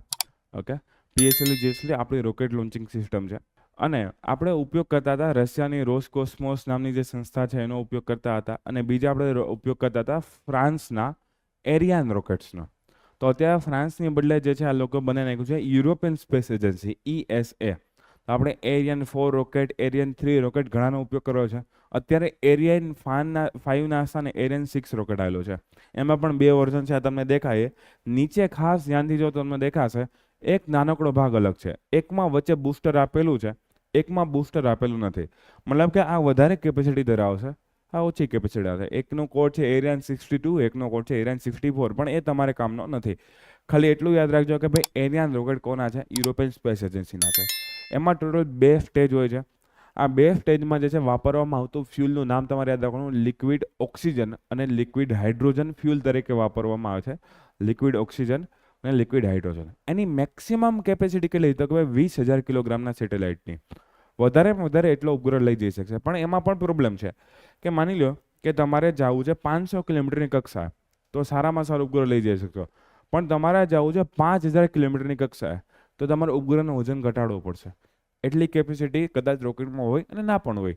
ઓકે, તો જેમ જેમ નીચી હાઇટ હશે, લો અર્થ ઓર્બિટ હશે, એમ તમારી મેક્સિમમ કેપેસિટી તમને જોવા મળતી હશે. જેમ જેમ ઉપર જતા જશો એમ તમારો વજન જે છે ઘટાડવો પડે. 4,000 કિલો, 5,000 કિલો, 10,000 કિલો, એ બંને રોકેટમાં થોડું ઘણું અલગ અલગ છે. એટલે ખાલી મેં મેક્સિમમ વેઇટ લખેલો છે કે ભાઈ 20,000 કરતાં પણ વધારે, એક્ઝેક્ટ યાદ રાખવું તો 21,650 કિલોગ્રામ જે છે ત્યાં સુધીનું વજન જે છે કેરી કરી શકવાનો છે. હવે પહેલું જ રોકેટ લોન્ચ કર્યું જે છે હમણાં લગભગ 9 જુલાઈએ, એ અડધું ફેલ હોઈ ગયું બિચારાનું. ઓકે, એ લોકોને અલગ અલગ સેટેલાઇટ અલગ અલગ જગ્યાએ ઊભા રાખવાના હતા, પહોંચાડવાના હતા, અને જે છેલ્લું સ્ટેજ હતું ને એ સક્સેસફુલી સ્ટાર્ટ ના થયું. આગળના જેટલા સ્ટેજ હતા, જેટલા સેટેલાઇટ હતા મૂક્યા, અને એમાં એક નાસાનો ક્યુરી નામનો સેટેલાઇટ હતો. તો તમને કદાચ એવું પૂછે કે એરિયન 6માં કયો સેટેલાઇટ હતો, નાસાનો ક્યુરી સેટેલાઇટ હતો, એરિયન 6થી લોન્ચ કર્યો. એરિયન 6ના ફ્યુચરના આવનારા વર્ષોમાં લગભગ 25 થી 30 જેટલા નવા લોન્ચિંગ શેડ્યુલ થઈ ગયા છે. ક્યારે કયું લોન્ચિંગ કરવામાં આવશે, ક્યારે કયું ઉપગ્રહ, આ લોકો બહુ એડવાન્સમાં ચાલે છે. પણ હવે આ પહેલું રોકેટ જે છે ફેલ ગયું છે, પણ ઘણી વખત આને કમ્પેર કરવામાં આવે છે, વિશ્વનું એક બહુ સારું રોકેટ છે ફાલ્કન હેવી રોકેટ અથવા તો ફાલ્કન 9 રોકેટ, જે સ્પેસએક્સ કંપનીનું છે, એલોન મસ્ક વાળાનું છે. એની સાથે પણ કમ્પેર કરવામાં આવે છે, કેમ કે બહુ આ લોકોએ ડેવલપ કરીને બનાવેલું છે. આ રોકેટ લોન્ચિંગ ક્યાંથી કર્યું, તો કે હવે ફ્રેન્ચ ગુયાના નામનો એરિયા છે, ઓકે, ત્યાંથી લોન્ચ કરેલું છે. તો કેટલા તમારા આમાં શોર્ટકટ યાદ રાખવાના, ત્યાં રોકેટનું નામ, કઈ સંસ્થાનું છે, યુરોપિયન સ્પેસ એજન્સી, ક્યાંથી લોન્ચ કરેલું છે, એમાં સૌથી પહેલાં કયો સેટેલાઇટ આપણે મોકલેલો છે, આપણે એટલે એ લોકો મોકલેલો છે, 100% સક્સેસફુલ છે કે નહીં, તો કે ભાઈ પાર્શિયલ ફેલિયર ગયેલું છે. કેટલા સ્ટેજ છે, તો કે ભાઈ 2 સ્ટેજ છે. ઓક્સિજન અને હાઇડ્રોજનને લિક્વિડ ફોર્મમાં એનો ફ્યુલ તરીકે, ઇંધણ તરીકે ઉપયોગ કરે છે. મેક્સિમમ પેલોડ મતલબ કે સૌથી મોટો ઉપગ્રહ કેટલા વજનનો લઈ જઈ શકશે, તો કે ભાઈ આટલા વજનનો ઉપગ્રહ જે છે એ લઈ જઈ શકવાનો છે. એક વિન્સી નામનું એન્જિન જે છે આમાં નવું જોવા મળે, પણ આપણે એટલું કામ નથી. હવે ભારતના એન્જિનના નામ માંડ પૂછતા હોય છે આપણને, તો આ વિદેશના એન્જિનના નામ આપણે કરવા આવે, એન્જિનના નામ ક્યાં કરવા, રોકેટના નામ માંડ પહેલાં આપણે યાદ રાખશું. ઓકે, પણ આ તો હતું એટલે મેં આપેલું છે. સાવ સિમ્પલ છે, ફટાફટ જોઈ લ્યો આ વાળો આર્ટિકલ. બીજું સર્ચ કરજો કે ફ્રેન્ચ ગુયાના ક્યાં આવેલું છે ઘરે જઈને, અત્યારે મોબાઈલ ના કાઢતા. ઓકે, નેક્સ્ટ યુનેસ્કો, જમીનની અધોગતિ થઈ રહી છે, હવે એક રિપોર્ટ આપ્યો. કેટલી અધોગતિ થવાની છે, તો કે ભાઈ 90% જમીન બગડી જવાની છે. યુનેસ્કો વાળા મજા આવે એવા ડેટા આપે છે, પણ કાંઈ વાંધો નહીં, સાચા પણ ડેટા હોઈ શકે છે. હવે એ લોકોને એક મિટિંગ ચાલુ હતી મોરોક્કોમાં, તો એના જે યુનેસ્કોના જે ચીફ હતા, જે પ્રેસિડેન્ટ હતા, એણે કીધું કે ભાઈ અત્યારે લેન્ડ ડિગ્રેડેશન મતલબ કે જમીનની અધોગતિ એક બહુ ગંભીર પ્રશ્ન બની ગયો છે, અને જમીનની અધોગતિ જે છે એ 90% સુધી પહોંચી શકે છે એવું એણે કીધું છે. ક્યાં સુધીમાં, 2050 સુધીમાં. મતલબ કે એના દ્વારા આપણું ફૂડ પ્રોડક્શન ઓછું થઈ શકે છે, એના દ્વારા આપણે જે જમીનમાં રહીએ છીએ જમીનમાં પ્રદૂષણ વધી શકે છે. કોઈ બાગાયતી કૃષિ કરતા હોય, કોઈ ઘાસચારાની જમીન હોય કે કોઈ પહાડની જમીન પણ હોય, દરેક જગ્યાએ નુકસાન થવાની સંભાવના વધારે છે. જમીનની અધોગતિ અથવા તો લેન્ડ ડિગ્રેડેશનને પહેલાં કહેવામાં શું આવશે, તો ભાઈ જમીનના જે મૂળભૂત પોષક તત્વો હોય એ ઓછા થઈ જવા, અથવા તો જમીનનું ધોવાણ અલગ અલગ માધ્યમે, મતલબ કે જમીનની ઉપરનું ફળદ્રુપ લેયર હોય એ પવનની મારફતે, વરસાદ આવવાની મારફતે, યા બાંધકામ કરવાની મારફતે કે બીજી કોઈ રીતે જમીનના ફળદ્રુપ લેયરનું ધોવાણ થઈ જવું, અથવા તો જમીનની કેમિકલ, ફિઝિકલ કે ઓર્ગેનિક પ્રોપર્ટીઝમાં ચેન્જ આવવા, કે ભાઈ પહેલાં જે સૂક્ષ્મજીવો જોવા મળતા હવે એવા સૂક્ષ્મજીવો નથી જોવા મળતા, પહેલાં જેવા કેમિકલ ઘટકો એમાં જોવા મળતા હતા એવા ઘટકો હવે તમે જોવા નથી મળતા, પહેલાં એનું ટેક્સચર મતલબ કે દાણાદાર હોય અને હવે એમાંથી પથ્થરો પથ્થરો તમને જોવા મળતા હોય, તો મતલબ કે કોઈ પણ ફિઝિકલ, કેમિકલ કે બાયોલોજિકલ ચેન્જ આવી હોય, એની ફળદ્રુપતા ઘટી ગઈ હોય, અથવા તો એનું કોઈ પણ પ્રકારે ઘસારણ કે ધોવાણ થઈ ગયું હોય અલગ અલગ માધ્યમો દ્વારા, તો આપણે જમીનની અધોગતિ કહી શકીએ છીએ. તો યુનેસ્કો વાળા શું કહે છે કે ભાઈ 90% જેટલી જમીન જે છે એ અધોગતિમાં જઈ શકે છે જો કરંટ રેટ ચાલુ રહ્યો. ઓકે, તો તમારા માટે પહેલો MCQ તો હાથ થઈ ગયો કે ભાઈ યુનેસ્કોના ડેટા મુજબ શું છે, અથવા તો આવો ડેટા એ કઈ સંસ્થાએ આપેલો છે, તો આપણા માટે પહેલો MCQ એ થઈ ગયો. બીજી વસ્તુ, આ ખૂબ જ ભયજનક વસ્તુ છે. શા માટે? કેમ કે એક તો જૈવ વિવિધતા માટે અને માનવ જીવન માટે. જૈવ વિવિધતા માટે શું કામ? કેમ કે જમીનના લેયર ઉપર અને જમીનની નીચેના લેયર ઉપર ઘણા બધા સૂક્ષ્મજીવો રહેતા હોય જે ઘાસને, ફૂલને, ફળને ટકાવવા માટે ઘણા ઉપયોગી હોય. પરાગરજની ક્રિયા માટે, પરાગ નિયમન માટે આ ઘણા બધા સૂક્ષ્મજીવો બહુ કામમાં આવતા હોય છે. અને જો જમીનની પ્રકૃતિમાં ફેરફાર થશે તો આવા સજીવો ઓછા થઈ શકશે. સાવ સિમ્પલ છે. ખેતરમાં અળસિયા ઓછા હોય તો ભાઈ જમીન એટલી પહોંચી નહીં રહી. અમુક જગ્યાએ જે છે આવા સૂક્ષ્મજીવો જરૂરી હોય છે કે જેના કારણે તમારી ફળદ્રુપતા વધી શકે છે. ઓકે, તો જૈવ વિવિધતા અને માનવ જીવનમાં બહુ ખતરો થશે. કેમ કે આને ખતરો થશે, પ્રોડક્શન ઓછું થશે, ફૂડનું પ્રોડક્શન, વસ્તી વધી રહી છે, એનો હમણાં એક આર્ટિકલ આવે જ છે આગળ, તો એની સામે ખોરાક ઘટવાનો છે. તો એક ગંભીર સમસ્યા જે છે ઊભી થવાની છે. હવે એ લોકો બીજું એમ પણ કીધું કે ઓલરેડી 75% જમીન ખરાબ ક્વોલિટીમાં જ છે આપણી. બોલો, તો આપણે બહુ ડરવાની જરૂર નથી ભાઈ, હવે થોડોક જ ફેર છે. 90% તો હમણાં પહોંચી જશું, આમાં કંઈ વાંધો નહીં આવે. પણ ભાઈ અહીંયાથી આગળ આવવાનું છે. 75માંથી 70 કરવાનું છે, 50 કરવાનું છે, 90 નથી કરવાનું, એમ કહેવા માંગે છે યુનેસ્કો કે આપણે સસ્ટેનેબલ ડેવલપમેન્ટ ગોલ ફોલો કરીએ છીએ. આ ક્યોટો પ્રોટોકોલ ને પેરિસ પ્રોટોકોલને આવા સારા સારા પ્રોટોકોલ કરીએ. UNCCD નામની સંસ્થા છે. તો ભાઈ તમે તોય 75થી 90માં કેમ જાઓ છો? ઓકે, આટલા વૃક્ષોનું વનીકરણ કરો છો, ખેતીમાં ઓર્ગેનિક ખેતીની વાતોચીતો કરો છો, તોય કેમ જમીન બગડી રહી છે? ઓકે, તો એ ચિંતાનો વિષય છે. ઓકે, અને અત્યારે જેટલી જમીન છે એમાં 3 અબજ લોકોને, મતલબ કે 300 કરોડ લોકોને જે છે નુકસાન થવાની શક્યતા છે. પ્લસ એ લોકોએ એવું કીધું કે ભાઈ કન્ટિન્યુ ખેતીનું મેનેજમેન્ટ, જમીનના મેનેજમેન્ટ માટે અમે એક નવી ઇન્ડેક્સ બહાર પાડશું. તો આવતા વર્ષથી નવું કરંટ અફેર આવશે તમારે કે એક નવી ઇન્ડેક્સ બહાર પાડશે જે આ લોકો એનું ચેકિંગ કરશે ભાઈ કઈ જમીન કેટલી સારી, કઈ ખરાબ, આફ્રિકાની જમીન, યુરોપની જમીન. નવી ઇન્ડેક્સ એ લોકો બહાર પાડશે. હજી નથી પાડી તો અત્યારે ખાલી નામ યાદ રાખવાનું કે આ ઇન્ડેક્સ કઈ સંસ્થા બહાર પાડશે. તો આપણા માટે કે ડેટા થઈ ગયો. બીજું, એ લોકો એક પાયલટ પ્રોજેક્ટ એટલે કે અમુક એરિયામાં કરવામાં આવતો એક મોટા પાયાનો પ્રોજેક્ટ હોય એને પાયલટ પ્રોજેક્ટ કહેવામાં આવે છે. પાયલટ એટલે કે પેલા વિમાનના પાયલટનું ઇમેજિન ના કરતા, જનરલી કોઈ પ્રાયોગિક સ્તરે પ્રોજેક્ટ કરવામાં આવતો. જેમ કે ગાંધીનગરમાં ઘણા પાયલટ પ્રોજેક્ટ કરવામાં આવે કે હવે બધી ગટર છે કે બધા જે શું કહેવાય વીજળીના તાર થઈને અંડરગ્રાઉન્ડ કરી દેવા, તો પાયલટ પ્રોજેક્ટ અહીંયા સપોર્ટ થાય તો બીજા સિટીઝમાં ફોલો કરે પછી, અને અમુક 2-3 સિટીમાં પણ ફોલો થાય તો પછી આખા દેશમાં એ લોકો એપ્લાય કરશે. તો એક પ્રકારના પ્રેક્ટિકલ ચેક કરવા માટેના પ્રોજેક્ટ હોય એને પાયલટ પ્રોજેક્ટ કહેવામાં આવે. તો એ લોકો સસ્ટેનેબલ સોઇલ મેનેજમેન્ટ કે ભાઈ જમીનનું નિયમન કઈ રીતે કરવું એનો એક પ્રોજેક્ટ સ્ટાર્ટ કરવાની એ લોકોની ઈચ્છા છે. ઓકે, ભલે કરતા એ લોકો પછી લોકોને તાલીમ આપશે કે ભાઈ જમીનનું નિયમન કઈ રીતે કરવું. એમાં ખેડૂતો હોય, ટ્રાઇબલ કોમ્યુનિટીઝ હોય, બાગાયતી ખેતી કરનારા હોય, કોઈ NGO હોય કે સરકારી સંસ્થા હોય, એ અલગ અલગ લોકોને જે છે એ જમીનના સંરક્ષણની તાલીમ આપવાના છે કે ભાઈ કઈ રીતે મેનેજમેન્ટ કરવું. બીજા, અત્યાર સુધીમાં કયા કયા પ્રયત્ન કરવામાં આવ્યા છે જમીનને બચાવવા માટે. અહીંયા જે છે આ યુનેસ્કોનું કામ પૂરું થઈ ગયું. અહીંયા તમને મેં એડિશનલ ડેટા આપેલો છે કે ભાઈ કયા કયા પ્રોજેક્ટ કરવામાં આવ્યા. તો સૌથી પહેલાં તમે યાદ રાખજો એક બોન ચેલેન્જ. બોન ચેલેન્જમાં એવું કહેવામાં આવેલું હતું કે ભાઈ તમારી 150 મિલિયન હેક્ટર જમીન અને 350 મિલિયન હેક્ટર જમીન જે છે જે અધોગતિ પામી ગઈ છે એને તમારે પુનઃસ્થાપિત કરવાની છે, પુનઃજીવિત કરવાની, મતલબ કે એની પ્રોપર્ટીઝ તમારે સારી કરવાની છે. હવે 150 મિલિયન વાળો ટાર્ગેટ તો 2020માં પૂરો કરવાનો હતો, મતલબ એ જૂનું થઈ ગયું. 350 મિલિયન વાળો ટાર્ગેટ 2030માં. તો આપણે નવો ટાર્ગેટ જે છે વધારે યાદ રાખીશું કે 2030 સુધીમાં 350 મિલિયન હેક્ટર જેટલી જમીન જે છે એને આપણે પુનર્જીવિત કરવાની છે કે જે અત્યારે ખરાબ કન્ડિશનમાં છે, જેની પ્રોપર્ટીઝ બગડી ગઈ છે. ઓકે, હવે ક્યારથી સ્ટાર્ટ થયું એ એટલું બધું કામનું નથી. એના નીચે જે છે LDN, લેન્ડ ડિગ્રેડેશન ન્યુટ્રાલિટી. એ પણ કોના દ્વારા સ્ટાર્ટ કરવામાં આવી છે? યુએનસીસીડી. આ બહુ મહત્વની સંસ્થા છે, United Nation Convention to Combat Desertification. મતલબ કે જમીનની જે અધોગતિ થતી હોય એમાં એક સ્પેશિયલ પ્રકાર આવે જેને કહેવાય મરુસ્થલીકરણ. જમીન સુકાઈ જતી હોય, જમીનમાં શુષ્કતા આવી જતી હોય અથવા રણ વિસ્તારમાં વધારો થતો હોય, તો એની સામે લડવા માટે એક સંસ્થા બની જેને કહેવાય યુએનસીસીડી નામની સંસ્થા કહેવામાં આવે. અને એ લોકોએ એલડીએન નામનું નેટવર્ક જે છે બહાર પાડેલું છે. તો યુએનસીસીડી એલડીએન નેટવર્ક જે છે એ લોકોએ બહાર પાડેલું છે. એનો હેતુ સેમ જ છે, જમીનની અધોગતિને રોકવાનો. ન્યુટ્રાલિટી મતલબ કે એક સમય એવો આવે કે ભાઈ હવે બહુ વધારે જમીન જે છે એ બગડે નહીં અને ન્યુટ્રલ થઈ જાય, અને ધીમે ધીમે એમાંથી આપણે પોઝિટિવ તરફ જવાનું આગળ વધીએ કે ભાઈ હવે જમીનને ગુણવત્તા કેમ સારી કરી શકાશે. પછી again SDG 15 sustainable development goals અલગ અલગ પ્રકારના આપણે પહેલા લેક્ચરમાં જોયેલા હતા. તો એસડીજી 15ની પણ આમાં વાત કરેલી છે. એક આ એવોર્ડ કહી દો, ગોપાલ રત્ન એવોર્ડ, મસ્ત મજાનો એવોર્ડ છે, કાંઈ યાદ રાખવા જેવું નથી. ગાયો ભેંસોના ઉછેર માટે એવોર્ડ આપવામાં આવે છે કે જેથી ડેરી સેક્ટરને પ્રમોશન મળે. ડેરી ઉદ્યોગમાં જે નાની મોટી સંસ્થા હોય, એમએસએમઈ કાર્ય કરતા હોય તો એ લોકોને પ્રમોશન મળે એના માટે. આ વર્ષે આમાં મેં લખેલું નથી, પણ નોર્થ ઇસ્ટ માટે પણ એક સ્પેશિયલ એવોર્ડ જાહેર કરવામાં આવેલા છે. બાકી રેગ્યુલરલી કેટલા એવોર્ડ જાહેર કરવામાં આવે તો કે ભાઈ જે પણ ઢોર હોય, ભેંસ હોય, એમાં જેણે સૌ સારી રીતે ઉછેર કરેલો હોય એને, મતલબ કે અલગ અલગ કઈ પ્રજાતિનો કોણે કેટલો ઉછેર કરેલો છે એને. પછી કઈ સારી સોસાયટી અથવા તો ઓર્ગેનાઇઝેશન છે કે જે ડેરી ઉદ્યોગમાં સારું કામ કરી રહી છે એને એવોર્ડ આપવામાં આવશે. અને એના સિવાય જે છે એ આર્ટિફિશિયલ ઇન્સેમિનેશન કરવામાં આવે, મતલબ કે અલગ અલગ સંકર પ્રજાતિઓ બનવામાં આવે ભેંસની, ગાયોની કે બીજા કોઈ પશુઓની પોપ્યુલેશનના કંટ્રોલ માટે ઇન્સેમિનેશન કાર્યક્રમ જે છે અથવા તો બીજદાન કાર્યક્રમ જે છે એ કરવામાં આવતા હોય છે.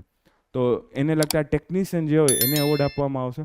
તો 3 પ્રકારના એવોર્ડ જે છે આપવામાં આવે છે. તો બસ સાવ સિમ્પલ છે. તમને એવો જ પ્રશ્ન પૂછશે કે આ ગોપાલ રત્ન એવોર્ડ કોને આપવામાં આવશે. હવે તમને જો આમાં ભૂલથી ખેડૂતનું નામ પૂછી લે તો એમસીક્યુ ભૂલી જ જાજો. દર વર્ષે કેટલા ખેડૂતો આવતા, કેટલી ઓર્ગેનાઇઝેશન આવતી હોય કે ભાઈ રમેશભાઈને આપ્યો કે મહેશભાઈને આપ્યો, ઓકે, એ નક્કી ના હોય આમાં. તો એવા એવોર્ડના નામ ગોતવાના જતા, ખાલી યાદ રાખજો કે એવોર્ડ કઈ જગ્યાએ આપવામાં આવે છે. તો ગોપાલ રત્ન એવોર્ડ જે છે કોના દ્વારા આપવામાં આવે છે એ પણ યાદ રાખજો કે ભાઈ મત્સ્ય ઉદ્યોગ, પશુપાલન અને ડેરી વિભાગ જે છે એના દ્વારા એવોર્ડ આપવામાં આવે છે. બસ આ આપણો મેઇન ડેટા છે. એવોર્ડની શરૂઆત જે છે ક્યાંથી હતી? રાષ્ટ્રીય ગોકુલ મિશન છે, એ બહુ જૂનું થઈ ગયું.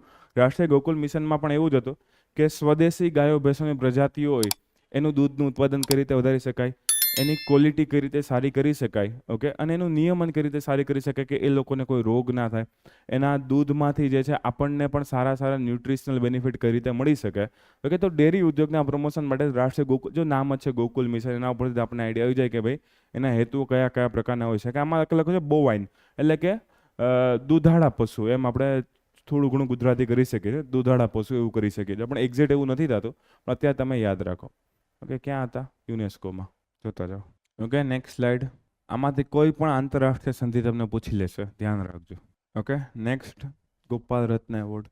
એક આ મિશનનો ફાયદો અથવા તો એક એનો ડેટા લાસ્ટ 3-4 મહિનામાં એવો આવ્યો તો ભારતમાં સૌથી વધારે ગાયો ભેંસોની વસ્તી થઈ ગઈ છે આખા વિશ્વમાં, ઓકે. તો એક સારો ડેટા કહેવાય. નેક્સ્ટ છે આરબીઆઈનું અગેન એક ઇન્ડેક્સ છે, પાછું આરબીઆઈ આવી ગયું. તો ફાઇનાન્શિયલ ઇન્ક્લુઝન ઇન્ડેક્સ, મતલબ કે નાણાકીય સમાવેશન કોનું કેટલા પ્રમાણમાં થયું છે, કેટલા પ્રમાણમાં નથી થયું. આ ઇન્ડેક્સમાં મેનલી 3 પેરામીટર્સનો ઉપયોગ થાય છે. એક્સેસ મતલબ કે નાણાકીય સેવાઓની તમારી પાસે પહોંચ છે કે નહીં, ઓકે. પહોંચ છે પછી તમે એનો ઉપયોગ કરો છો કે નથી કરતા, અને ઉપયોગ કરો છો તેની ગુણવત્તા કેવા પ્રકારની આવે છે. 3 પેરામીટર્સના આધારે જે છે આરબીઆઈ નક્કી કરે છે કે નાણાકીય સમાવેશન કેટલા પ્રમાણમાં છે, કેવી ક્વોલિટીનું છે. તો આ 3 તમારે તો પેલા પરિમાણો, પેરામીટર્સ તમારે યાદ રાખવા પડશે કે ભાઈ 3 વસ્તુના આધારે ફાઇનાન્શિયલ ઇન્ક્લુઝન ઇન્ડેક્સ તૈયાર કરવામાં આવે છે, આરબીઆઈ દ્વારા તૈયાર કરવામાં આવે. 3 એમસીક્યુ તમારા અહીંયા જ બની ગયા છે, ઓકે. તો એક્સેસ એટલે કે પહોંચ છે કે નહીં અલગ અલગ સુવિધાઓની, ઉપયોગ કરીએ છીએ કે નહીં લોકો, અથવા ઉપયોગ કરે છે કેટલા પ્રમાણમાં ઉપયોગ કરે છે, અને ઉપયોગ કર્યા પછી એ સર્વિસીસની ક્વોલિટીઝ કેવી હોય. જેમ કે નેટ બેન્કિંગ હોય તમારામાંથી બહુ ઓછા વાપરતા હશો, કેમ કે હવે બધા યુપીઆઈ વાપરે છે, ઓકે. ડેબિટ કાર્ડનો ઉપયોગ પણ હવે ઓછો થઈ ગયો હશે. તો અલગ અલગ સેવાનો ઉપયોગ કેટલા પ્રમાણમાં થઈ રહ્યો છે. ઘણા લોકો તો યુપીઆઈ પણ નહીં વાપરતા હોય. તો અલગ અલગ પ્રકારે જે છે એ આરબીઆઈ આ ડેટા માપતું હોય છે. અને દર વર્ષે, મતલબ કે વર્ષે એકવાર જે પ્રકાશિત કરવામાં આવે છે, મતલબ કે આ વર્ષનો ડેટા આપણા માટે કામનો, કેમ કે આવતી જુલાઈ પહેલાં તો લગભગ તમે બધા એકાદી એક્ઝામ તો આપી દેશો. તો આ ડેટા છે તમારે યાદ રાખવો પડશે, તમારા માટે કામનો ડેટા છે. બીજી વસ્તુ કે ઠીક છે ચલો આ 3 પેરામીટર છે, પણ પેટા સૂચકાંકો ઘણા બધા છે. 97 નાના નાના પેરામીટર્સ હોય છે લોકો, પણ એ 97 તો આપણે યાદ રહેશે નહીં. આ 3 તમને યાદ રહી તો પણ ઘણું થઈ ગયું મારા માટે. તો બીજી વસ્તુ એ છે કે ભાઈ નાણાકીય સમાવેશન વધ્યું કે ઘટ્યું, તો કે ભાઈ સારું થયું છે. 64% જેટલું નાણાકીય સમાવેશન થઈ ગયું છે. એનો સ્કોર જે છે આપણને 64 જેટલો મળ્યો છે. તો સ્કોર ક્યાં કેટલો હોય એમ પણ ઘણી વાર પ્રશ્ન પૂછે કે ભાઈ 0 થી 100 નો સ્કોર આપવામાં આવે તો 0 એટલે સારું કે 100 એટલે સારું. સાવ સિમ્પલ, આ માટે યાદ રાખજો, જેટલા તમે 100 ની નજીક થયો એટલું નાણાકીય સમાવેશન સારું છે, અને જેટલા 0 ની નજીક થયો એનો મતલબ નાણાકીય સમાવેશન સાવ છે જ નહીં. તો 100 મતલબ સારો ડેટા, 0 એટલે કે ખરાબ ડેટા છે. ઓકે, તો ફાઇનાન્શિયલ ઇન્ક્લુઝન ઇન્ડેક્સ એના સિવાય બીજી કોઈ વસ્તુ જે છે, હા, ઘણું લખેલું છે લોકો કે છેલ્લા 4-5 વર્ષમાં આપણું પેમેન્ટ ઇન્ફ્રાસ્ટ્રક્ચર બહુ સ્ટ્રોંગ થયું છે. તમે જો કે ભાઈ કેટલી બધી જગ્યા ફિનટેક, ફાઇનાન્શિયલ ટેકનોલોજી જે છે એની સુવિધા આપણને જોવા મળે છે. બધી સ્ટોક માર્કેટમાં હોય, સેવિંગ સ્કીમમાં હોય, લોન એપ્લિકેશનમાં હોય, કે કોઈ એનાલિસિસ, ફાઇનાન્શિયલ એનાલિસિસ કરવા માટે, ઇન્કમ ટેક્સના રિટર્ન માટે પણ ઘણી એપ્લિકેશન હવે આવે છે. તમારે તમારા ડેટા નાખો ને લોકો તમને કહે છે કે કઈ રીતે કેટલો ટેક્સ બચી શકે છે. ઓકે, તો ઘણી બધી વસ્તુ જે છે એ હવે આવવા માંડી છે. મતલબ કે ફાઇનાન્શિયલ સર્વિસ કેટલી બધી આવે છે. એના સિવાય લોકો પાસે બેંક એકાઉન્ટ સારા પ્રમાણમાં છે. જનધન એકાઉન્ટ પણ હવે ધીમે ધીમે એક્ટિવ થઈ રહ્યા છે. ક્રેડિટ કાર્ડનો ઉપયોગ, યુપીઆઈનો ઉપયોગ બહુ સારો એવો થઈ રહ્યો છે. ઓકે, પણ એ એટલું બધું કામનું નથી. આપણે ઉપરના જે હાઇલાઇટ કરેલા પોઈન્ટ છે તમે જોઈ લ્યો. રેડી? ઓકે, નેક્સ્ટ આર્ટિકલ છે જગન્નાથપુરી મંદિર. અષાઢી બીજ અથવા તો રથયાત્રા જેને કહેવામાં આવે છે. પણ અત્યારે આપણે મંદિરનો બેઝિક ડેટા જોઈ લે તો એક તમારે તમારી રીતે ગોતજો કે અષાઢી બીજમાં કયા કયા તહેવારો છે, ઓડિશામાં કયા તહેવારો હોય, અમદાવાદમાં કઈ વિધિ થતી હોય છે, કચ્છમાં કઈ વિધિ થતી હોય છે, કચ્છમાં કયો તહેવારો જોવામાં આવે છે, તો અષાઢી બીજ. એના સિવાય પુરી જગન્નાથ મંદિરનું જોઈએ તો ભાઈ પુરી જગન્નાથ મંદિરમાં જે છે એ એક ભગવાનને અથવા તો ત્રણેય જે છે શ્રી કૃષ્ણ, બલભદ્ર અથવા તો જગન્નાથ, બલભદ્ર અને સુભદ્રા, ત્રણેયનું એક ભેગું જે છે મંદિર આવેલું છે. અને દર વર્ષે જે છે આમાં એક વિધિ કરવામાં આવે છે જેને આપણે રથયાત્રા કહીએ છીએ, અને જે બહુ ફેમસ છે. આખા દેશમાં અલગ અલગ જગ્યાએ લોકલ રથયાત્રાઓ પણ થાય છે, પણ સૌથી ફેમસ છે પુરી જગન્નાથની. પુરી જગન્નાથ જે છે એ 4 ધામોનું એક છે. 4 ધામ ક્યાં છે તમારે જોવું પડે. ઓકે, તો એ 4 ધામ પણ તમારે યાદ રાખવાના. પુરી છે, દ્વારકા છે, બદ્રીનાથ છે, રામેશ્વર. 4 ડાયરેક્શન આવી ગઈ. ઓકે, પૂર્વ, પશ્ચિમ, ઉત્તર, દક્ષિણ. બીજી વસ્તુ કે આ પુરી જગન્નાથમાં જે છે ને અલગ અલગ પ્રકારના ગેટ આવેલા છે. 4 ગેટ આવેલા. 4 ગેટનું મહત્વ અલગ અલગ પ્રકારનું છે. ઓકે, ઉત્તર, દક્ષિણ, પૂર્વ, પશ્ચિમ. સિંહ, વાઘ, હાથી, ઘોડો, 4 પ્રકારના વાહનો અથવા તો શું કહેવાય પ્રાણીઓ જે છે એનું સૂચન કરે. જેમ કે તમે જો સિંહ દ્વાર, હસ્ત દ્વાર, અશ્વ દ્વાર અને વ્યાઘ્ર દ્વાર. ઓકે, કઈ કઈ ડાયરેક્શનમાં આવેલા છે એ પણ આપેલું છે. અને બધાનું મહત્વ કયા પ્રકારનું છે. જેમ કે તમારે મોક્ષ મેળવવો હોય તો, તમારે પૈસા જોતા હોય તો, તમારે અલગ અલગ ઈચ્છાઓ, કામનાઓ મૂકવી હોય તો, અથવા તો તમારે જે છે પોતાના ધર્મ અથવા તો રિલિજિયસ પ્રવૃત્તિ જે છે એની યાદગીરી માટેનું હોય તો અલગ અલગ પ્રકારના છે. ધર્મ, અર્થ, કામ, મોક્ષ, 4 વસ્તુ આવી જાય છે. તો જે તમે ભણતા હશો વેદો, પુરાણોમાં ક્યાંક ક્યાંક કલ્ચરમાં આવતું હશે. ઓકે, કલ્ચર મને બહુ ફાવતું નથી, પણ હા, આ 4 દ્વાર તમારે યાદ રાખવા પડશે. તો સાવ સિંહ, વાઘ, હાથી, ઘોડો. ઓકે, 4 યાદ રાખવાના. ડાયરેક્શન યાદ રાખવાની. ધર્મ, અર્થ, કામ, મોક્ષ. ઓકે, 4 વસ્તુ યાદ રાખવાની. ઓકે, અહીંયા મોટું ટેબલ આપે, તમારે શોર્ટમાં ટેબલ બનાવશો એટલે તમને યાદ રહી જશે. બીજું, પુરી જગન્નાથ જે છે એ ઓડિશાના ગોલ્ડન ટ્રાયેંગલમાંથી એક આવે છે. ઓકે, ગોલ્ડન ટ્રાયેંગલમાં બીજી કઈ કઈ વસ્તુ આવે તો કે ભાઈ ભુવનેશ્વર, પુરી અને કોણાર્ક. કોણાર્કમાં સૂર્ય મંદિર છે. ભુવનેશ્વરને ટેમ્પલ સિટી પણ કહેવામાં આવે છે કેમ કે અહીંયા ઘણા બધા મંદિરો આવેલા છે. તો ગોલ્ડન ટ્રાયેંગલ ટુરિઝમ પણ થતો. તમને એવો પ્રશ્ન પણ પૂછે ભાઈ ગોલ્ડન ટ્રાયેંગલ ટુરિઝમ જે છે એ કયા રાજ્યમાં ફેમસ છે, તો આ સુવર્ણ ત્રિકોણ અથવા ગોલ્ડન ટ્રાયેંગલ, એમાં કયા 3 સિટી છે? આ 3 સિટી છે. બીજી વસ્તુ, 2 શબ્દ તમારે યાદ રાખવાના, બ્લેક પેગોડા અને વ્હાઇટ પેગોડા.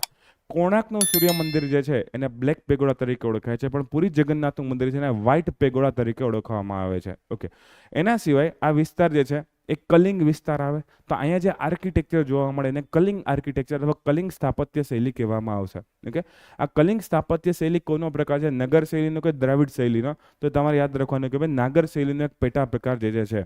આની બહારની દિવાલ મેં લીધી કે નથી લીધી? નથી લીધી. આ રહી અહીંયા છે. તો બહારની દીવાલ જે છે એકદમ કોતરણી વાળી હોય છે, સારી એવી એકદમ ગાઢ કોતરણી, અટપટી કોતરણી કરેલી હોય છે. પણ અંદરની દિવાલ જે છે એકદમ સાફ, એકદમ સપાટ હોય છે. તો એક એની વિશેષતા જોવા મળે છે. બાકી તમે જો અલગ અલગ સોલંકી શૈલી હોય કે ભાઈ પેલું ભારો ગુર્જર શૈલી હોય, પછી પેલું શું કહેવાય ખજૂરાહોની શૈલી તમને જોવા મળે. તો બધામાં અલગ અલગ જગ્યા છે. કોકમાં દિવાલ વધારે કોતરેલી, કોકમાં દિવાલ ઓછી કોતરેલી હોય છે. આમાં સિમ્પલ એટલું તમે યાદ રાખજો, બહારની દિવાલ વધારે કોતરેલી, અંદરની દિવાલ જે છે એકદમ સપાટ અથવા તો ક્લીન રાખવામાં આવતી હોય છે. 4 દ્વાર જે છે 4 ડાયરેક્શનમાં રાખવામાં આવેલા, જેનું અલગ અલગ મહત્વ તમને દેખાડે છે. ઓકે, ઉપરાંત જે આનો ઉપરનો ભાગ હોય છે ને દેઉલ કહેવામાં આવે છે, જે આપણે શિખર કે એવો શબ્દ બોલે શિખર વિમાન, અહીંયા દેવલ કહેવામાં આવે છે. રેખા દેવલ ને એવા અલગ અલગ શબ્દ જે છે એ પ્રયોજાતા હોય છે. ત્યાં પુરી જગન્નાથની વસ્તુ છે. બીજું આને કોઈ વાર યમણિકા તીર્થ પણ કહેવામાં આવે, કેમ કે યમ રાજા અથવા તો યમદેવ જે છે એનું મહત્વની સાથે સંકળાયેલું છે. એમ સ્ટોરીઝ તો તમને નહીં પૂછે, પણ કાંઈ વાંધો નહીં, એ યમણિકા શબ્દ જે છે તમારે યાદ રાખવો પડશે. બીજા કયા કયા પોઈન્ટ જે છે જે તમારે યાદ રાખવા જેવા છે. સ્થાપત્ય કોણે કરેલું હતું, તો કે ભાઈ અનંતવર્મન ચોથ ગંગાદેવ. તો તમે જો કે કેટલું લાંબુ નામ છે, ગંગાવંશ. ગંગાવંશ એ તમારે હિસ્ટ્રીમાં બહુ ઓછો ભણવામાં આવશે. તમારે બહુ બંગાળમાં એક પાલ વંશ ભણવામાં આવશે, બીજા વંશ જે છે બહુ ઓછા ભણવામાં આવશે, પણ કદાચ કંઈક આવે તો જોઈ લેવાનું. 12મી સદીમાં જે છે 12મી અમે 8થી 12 13મી સદીના રાજા બહુ ઓછા મહત્વના હોય, વધારે પડતા તમે પેલા ચોલ પંડ્યા વિજયનગર ને એનો જ અભ્યાસ કરતા હોય છો, પણ ક્યાંક વચ્ચે આવે તો નામ જોઈ લેવું. કલિંગ આર્કિટેક્ચર છે, ઓકે, અને એને કંઈક સપનું બપનું આવેલું હતું ને પછી જે છે આ મંદિરની સ્થાપના, પણ એ આખી સ્ટોરી આપણે કંઈ યાદ રાખવાની જરૂર નથી, એવા પ્રશ્ન પૂછતા નથી. 4 દરવાજાની વાત કરતી હતી તમને લોકોને. યમણિકા તીર્થ, રથયાત્રા છે, નાગર શૈલીની પેટા જે છે, બાહ્ય દિવાલની વાત થઈ ગઈ. ઓકે, હા, એક વસ્તુ એ છે કે થાંભલા પિલાર્સનો ઉપયોગ કરવામાં નથી આવેલો મંદિરને ટેકો આપવા માટે, પણ લોખંડના ગર્ડર્સ, મતલબ કે લોખંડનો જે છે એ પિલાર્સ કે અથવા તો એક ગર્ડર્સ બનાવવામાં આવેલું, એના જે છે ટેકા તરીકે ઉપયોગ કરવામાં આવેલો છે. દેવલ એના શબ્દનો ઉલ્લેખ કરતી હતો. તો મોસ્ટ ઓફ પોઈન્ટ જે છે મેં તમને કહી દીધા છે. એકવાર આરામથી આ પણ ભેગું કર્યું. સંવિધાન હત્યા દિવસ જે છે એ પોલિટીનો આર્ટિકલ છે 25મી જૂન. શું કામ છે, કેમ કે ભાઈ આ દિવસે જે છે ઇમરજન્સીનું ડિક્લેરેશન છે ઇન્દિરા ગાંધી પૂર્વ પીએમ દ્વારા કરવામાં આવેલું હતું, અને લગભગ 2 વર્ષનો જેટલો સમય હતો. તો એ ઇમરજન્સી ડિક્લેર કરવામાં આવેલી હતી, કે જેમાં ઘણા બધા ફંડામેન્ટલ રાઇટ્સના ઉલ્લંઘનો, ઘણા બધા સુપ્રીમ કોર્ટ અને કેન્દ્ર સરકાર વચ્ચે તકરારો જોવા મળતી હતી. ઘણા બધા લોકો ઉપર right to freedom of speech એનો પણ અધિકાર છીનવાઈ લેવામાં આવ્યો હતો. ઘણા ન્યૂઝપેપર બંધ કરવામાં આવ્યા હતા. ઓપોઝિશન પાર્ટીના ઘણા લીડર્સ અથવા તો કાર્યકર્તાઓને જેલમાં પણ પૂરવામાં આવેલા હતા. મતલબ કે બંધારણની ઘણી બધી વસ્તુનો ભંગ થયો હતો. એટલે સંવિધાન હત્યા દિવસ જે છે એ શ્રી નરેન્દ્ર મોદીએ જે છે આનો ફોટો લેવો હતો પણ ન લેવો, એ કીધેલું છે કે ભાઈ આ દિવસ કોના માટે, તો કે ભાઈ આ દિવસે જેટલા લોકો મૃત્યુ પામેલા છે, જેટલા લોકોને અલગ અલગ ઈજાઓ પહોંચેલી છે, જેટલા લોકોના અધિકારનો ભંગ થયેલો છે, એ લોકોની યાદગીરી સ્વરૂપે જે છે આ દિવસ ઉજવવામાં આવશે. ઓકે, તો સંવિધાન હત્યા દિવસ છે, પહેલી જ વાર જાહેર કરેલો છે. તો પહેલો જ દિવસ છે, આમાં એવું નહીં હોય બીજો ત્રીજો કયો કેટલા, તો જેમ જેમ વર્ષ આગળ વધશે એમ આપણે જોશું.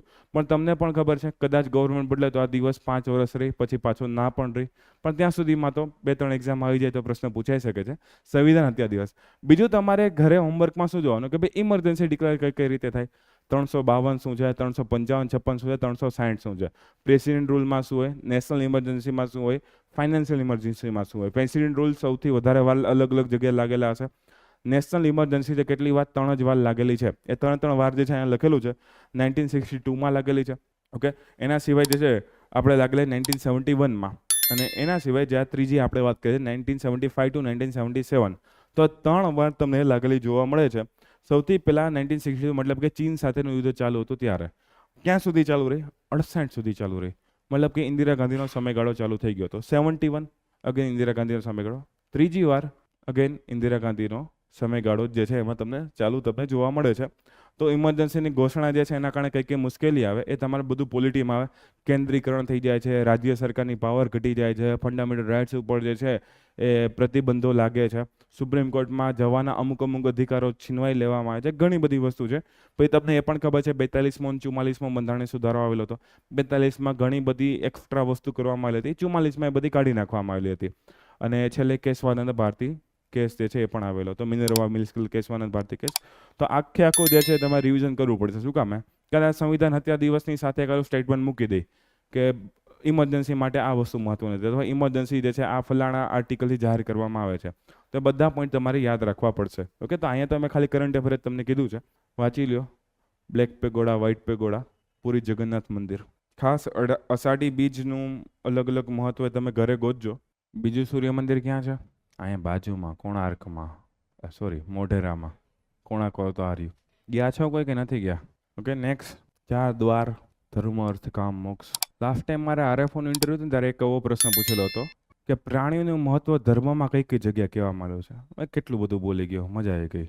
કે ગરુડ વાહન, શિવ ભગવાનનું નાગ, પછી નંદી, ઉંદર, હાથી, કેટલું બધું મહત્વ તો કહેતો જ ગયો. કહેતો પછી કે હા બસ સમજાઈ ગયું. કે પહેલાં તમને વિચાર આવ્યો કે શું બોલો, પછી યાદ આવ્યું કે હા તો ઠીક છે, આ બધું જ છે આમાં તો પ્રાણીઓને બચાવવા માટે ધાર્મિક રીતે પણ આપણે ક્યાંક ને ક્યાંક માનતા હોઈએ છીએ, તો એ વાળી વસ્તુ પણ જે છે ધ્યાન રાખજો. બુદ્ધિઝમમાં પણ અલગ અલગ તમને ખબર છે પ્રાણીઓ સંકળાયેલા હોય છે. Okay done. 4 ધામ યાદ રાખજો. સંવિધાન, હત્યા દિવસ, ઝડપથી વાંચો. હત્યામાં યા નથી આવ્યો. ઓકે નેક્સ્ટ આપણે જઈએ CPI, કન્ઝ્યુમર પ્રાઇસ ઇન્ડેક્સ. એ કન્ઝ્યુમર પ્રાઇસ ઇન્ડેક્સ તો સાવ તમારે યાદ નથી રાખવાની, કેમ કે દર મહિને પબ્લિશ કરે છે. કેટલીક યાદ રાખશો, થાકી જશો તમે. પણ એ કન્ઝ્યુમર પ્રાઇસ ઇન્ડેક્સનું મિનિંગ શું થાય ખાલી કહેવા માટે, કેમ કે કદાચ ઘણા લોકો ઇકોનોમીમાં જોયું હશે, ઘણા સ્કીપ કરી દીધું હશે, તો અત્યારનો ફરજિયાત કહી દઉં તમને કે એનો મિનિંગ શું થાય છે. તો ગ્રાહક ભાવ સૂચકાંક Gujarati, consumer price index CPI. અલગ અલગ લોકો માટે અલગ અલગ વસ્તુ મહત્વની હોય. જેમ કે આપણા લોકો માટે બુક્સ છે, પેન છે, કે એવી કોઈ વસ્તુ જે છે ટિફિનના ભાવ છે એ વધારે મહત્વનું છે. પણ કોઈ વર્કર હશે એના માટે બીજી કોઈ વસ્તુ મહત્વની હશે. કોઈ ત્રીજી ઇન્ડસ્ટ્રીમાં કામ કરતો, ફાર્માસ્યુટિકલ ઇન્ડસ્ટ્રીમાં કામ કરતી વ્યક્તિ છે, એની પાસે બીજી કોઈ વસ્તુ મહત્વની હશે. કોઈ ભંગારનો વેપાર કરતો હશે તો એના માટે અલગ વસ્તુ. મતલબ કે બધાના કન્ઝમ્પશન અલગ અલગ પ્રકારના છે. તો જે આપણી સરકારી સંસ્થાઓ છે એને કન્ઝમ્પશન મુજબ અલગ અલગ CPI બહાર પાડે. જેમ કે ઇન્ડસ્ટ્રીયલ વર્કર, ઉદ્યોગોમાં કામ કરતા લોકો, એના માટે કઈ કઈ વસ્તુ મહત્વની, પછી એના ભાવોનું એક સરેરાશ કાઢે કે ભાઈ હા આ લોકોને એટલી 10 વસ્તુ, 15 વસ્તુ, 20 વસ્તુ જોશે, અને એ 15-20 વસ્તુમાં જે સરેરાશ ભાવ વધારો ક્યારે થાય એનું માપન કરે, એને આપણે કહીશું ગ્રાહક ભાવ સૂચકાંક. માની લો કે ભાઈ 2012ની સાપેક્ષે અત્યારે જે છે 40% ભાવ વધી ગયો, મતલબ કે એટલું તમને મોંઘવારી, એટલો તમને ફુગાવો તમને જોવા મળતો હોય છે. ઓકે પણ એ કોના માટે? ઔદ્યોગિક કામગારો માટે. સેમ ટુ સેમ એગ્રીકલ્ચર લેબરર માટે કદાચ એવું હોય કે ભાઈ ગામડાના વિસ્તારમાં રહેતા હોય તો હોટલમાં ખાવાનું કે રેન્ટનો વસ્તુ ઓછું જોવા મળતું હોય, ઝૂંપડી બાંધીને કે ભાઈ એ રીતે ખેત મજૂરો કામ કરતા હોય છે, તો મોટા ભાગનું ખાવાનું ખેતરમાંથી તો આસપાસના વિસ્તારમાંથી આવી જતું હોય. એના કોસ્ટિંગ એ અલગ અલગ બીજા પ્રકારના હોઈ શકે છે. તો એગ્રીકલ્ચર લેબરર માટે અલગ, અને બીજા જે છે એગ્રીકલ્ચર સિવાયના અન્ય રૂરલ લેબરર્સ હોય કે ભાઈ ગ્રામ્ય વિસ્તારમાં અન્ય કામ કરતા લોકો હોય કે જે ખેતીમાં નથી કામ કરતા, એના માટે. તો આ 3 પ્રકારના જે તમને CPI, કન્ઝ્યુમર પ્રાઇસ ઇન્ડેક્સ જોવા મળે. ચોથા પ્રકારનું જે છે અલગ છે. ચોથા પ્રકારમાં શું છે કે ભાઈ બધું સંયુક્ત કરીને કમ્બાઇન્ડ, CPI કમ્બાઇન્ડ, ગ્રામીણ હોય, શહેરીઓને બધું સંયુક્ત કરવામાં આવે છે. તો એ આપણા માટે વધારે મહત્વનું હોય છે. હવે ઉપર તમને લખેલું હોય શ્રમ અને રોજગાર મંત્રાલયનું લેબર બ્યુરો અથવા તો શ્રમ બ્યુરો જે છે એ આ પહેલા 3 ડેટા એ બહાર પાડે છે. પહેલા 3 ડેટા લેબર બ્યુરો, શ્રમ અને રોજગાર મંત્રાલય બહાર પાડે છે. ચોથો ડેટા કમ્બાઇન્ડ વાળો ડેટા બહાર પડે છે NSO નામની સંસ્થા અહીં લખેલી હશે. NSO, નેશનલ સ્ટેટિસ્ટિકલ ઓફિસ નામની સંસ્થા છે, બહાર પડે છે, જે MOSPI ની હેઠળ આવે છે, Ministry of Statistic and Programme Implementation હેઠળ આવેલી છે. તો CPI પૂછે કે કોણ બહાર પાડે તો જોવાનું કાઉન્સમાં શું લખ્યું છે. IW industrial worker, AL agriculture labourer, RL rural labourer, અથવા તો C એટલે કે કમ્બાઇન્ડ. ઓકે તો મોટા ભાગે જ્યારે આપણે ફુગાવાનું માપન જોતા ત્યારે કમ્બાઇન્ડ વધારે જોવામાં આવે છે. એમાં કેટલો સુધારો હતો કેમ કે બધાનો એક સંયુક્ત ખ્યાલ આવી શકે. તો એ કમ્બાઇન્ડ જે છે એ બહાર પાડવામાં આવે છે NSO દ્વારા બહાર પાડવામાં. પણ ઉપલા 3 કોના દ્વારા બહાર પાડવામાં? Labour bureau. તો જોડકામાં પૂછી લે કે મેચ ધ ફોલોઈંગ કે એવું કોઈ પણ વિધાન પૂછી લે ત્યારે કન્ફ્યુઝન થોડુંક થઈ શકે છે. બીજું CPI જે છે એ કદાચ એવું પણ થાય કે બધા ડેટાનો ખ્યાલ ના આપતો હોય, બધા માટે અલગ અલગ બાસ્કેટ હોય, પણ આપણે કોઈ નવી વસ્તુ જે છે આપણે જોતી હોય ને એમાં ભાવ વધી ગયો હોય તો ઘણીવાર એવું પણ હોય કે ભાઈ મિડલ ક્લાસની વસ્તુ અલગ ને લોઅર મિડલ ક્લાસની વસ્તુ અલગ ને લોઅર ક્લાસની વસ્તુ પણ અલગ હોય. તો આનાથી બધાનો ખ્યાલ આવે કે ના આવે? તો એક બીજો ડેટા પણ છે જે મોંઘવારી માટે અથવા તો આના માટે વપરાતો હોય, જેને કહેવામાં છે GDP ડિફ્લેટર. તમે કદાચ નામ સાંભળેલું હોય. GDP ડિફ્લેટરમાં શું હોય કે ભાઈ જૂના વર્ષની નવા વર્ષની GDP જે છે એમાં કેટલા ફેરફાર આવ્યા છે, ઉત્પાદનમાં ફેરફાર આવ્યા કે ભાવમાં ફેરફાર આવ્યા, એ GDP ડિફ્લેટરમાં ગણવામાં આવતું હોય. ઓકે તો એક શબ્દ લખી નાખો GDP ડિફ્લેટર. તમે ઇકોનોમીની કોઈ બુક વાંચતા હોય તેમાં કહો GDP ડિફ્લેટર શું છે અને CPI થી કઈ રીતે અલગ પડે છે. ઓકે તો CPI માં એક ચોક્કસ બાસ્કેટ ઓફ ગુડ્સ હશે કે ભાઈ એક ચોક્કસ પ્રમાણમાં વસ્તુ હશે, GDPમાં આખી GDP હશે, એના મૂલ્યમાં ફેરફાર જે છે સૂચવવામાં આવતા હશે. તો GDP ડિફ્લેટર વિશે પૂછજો.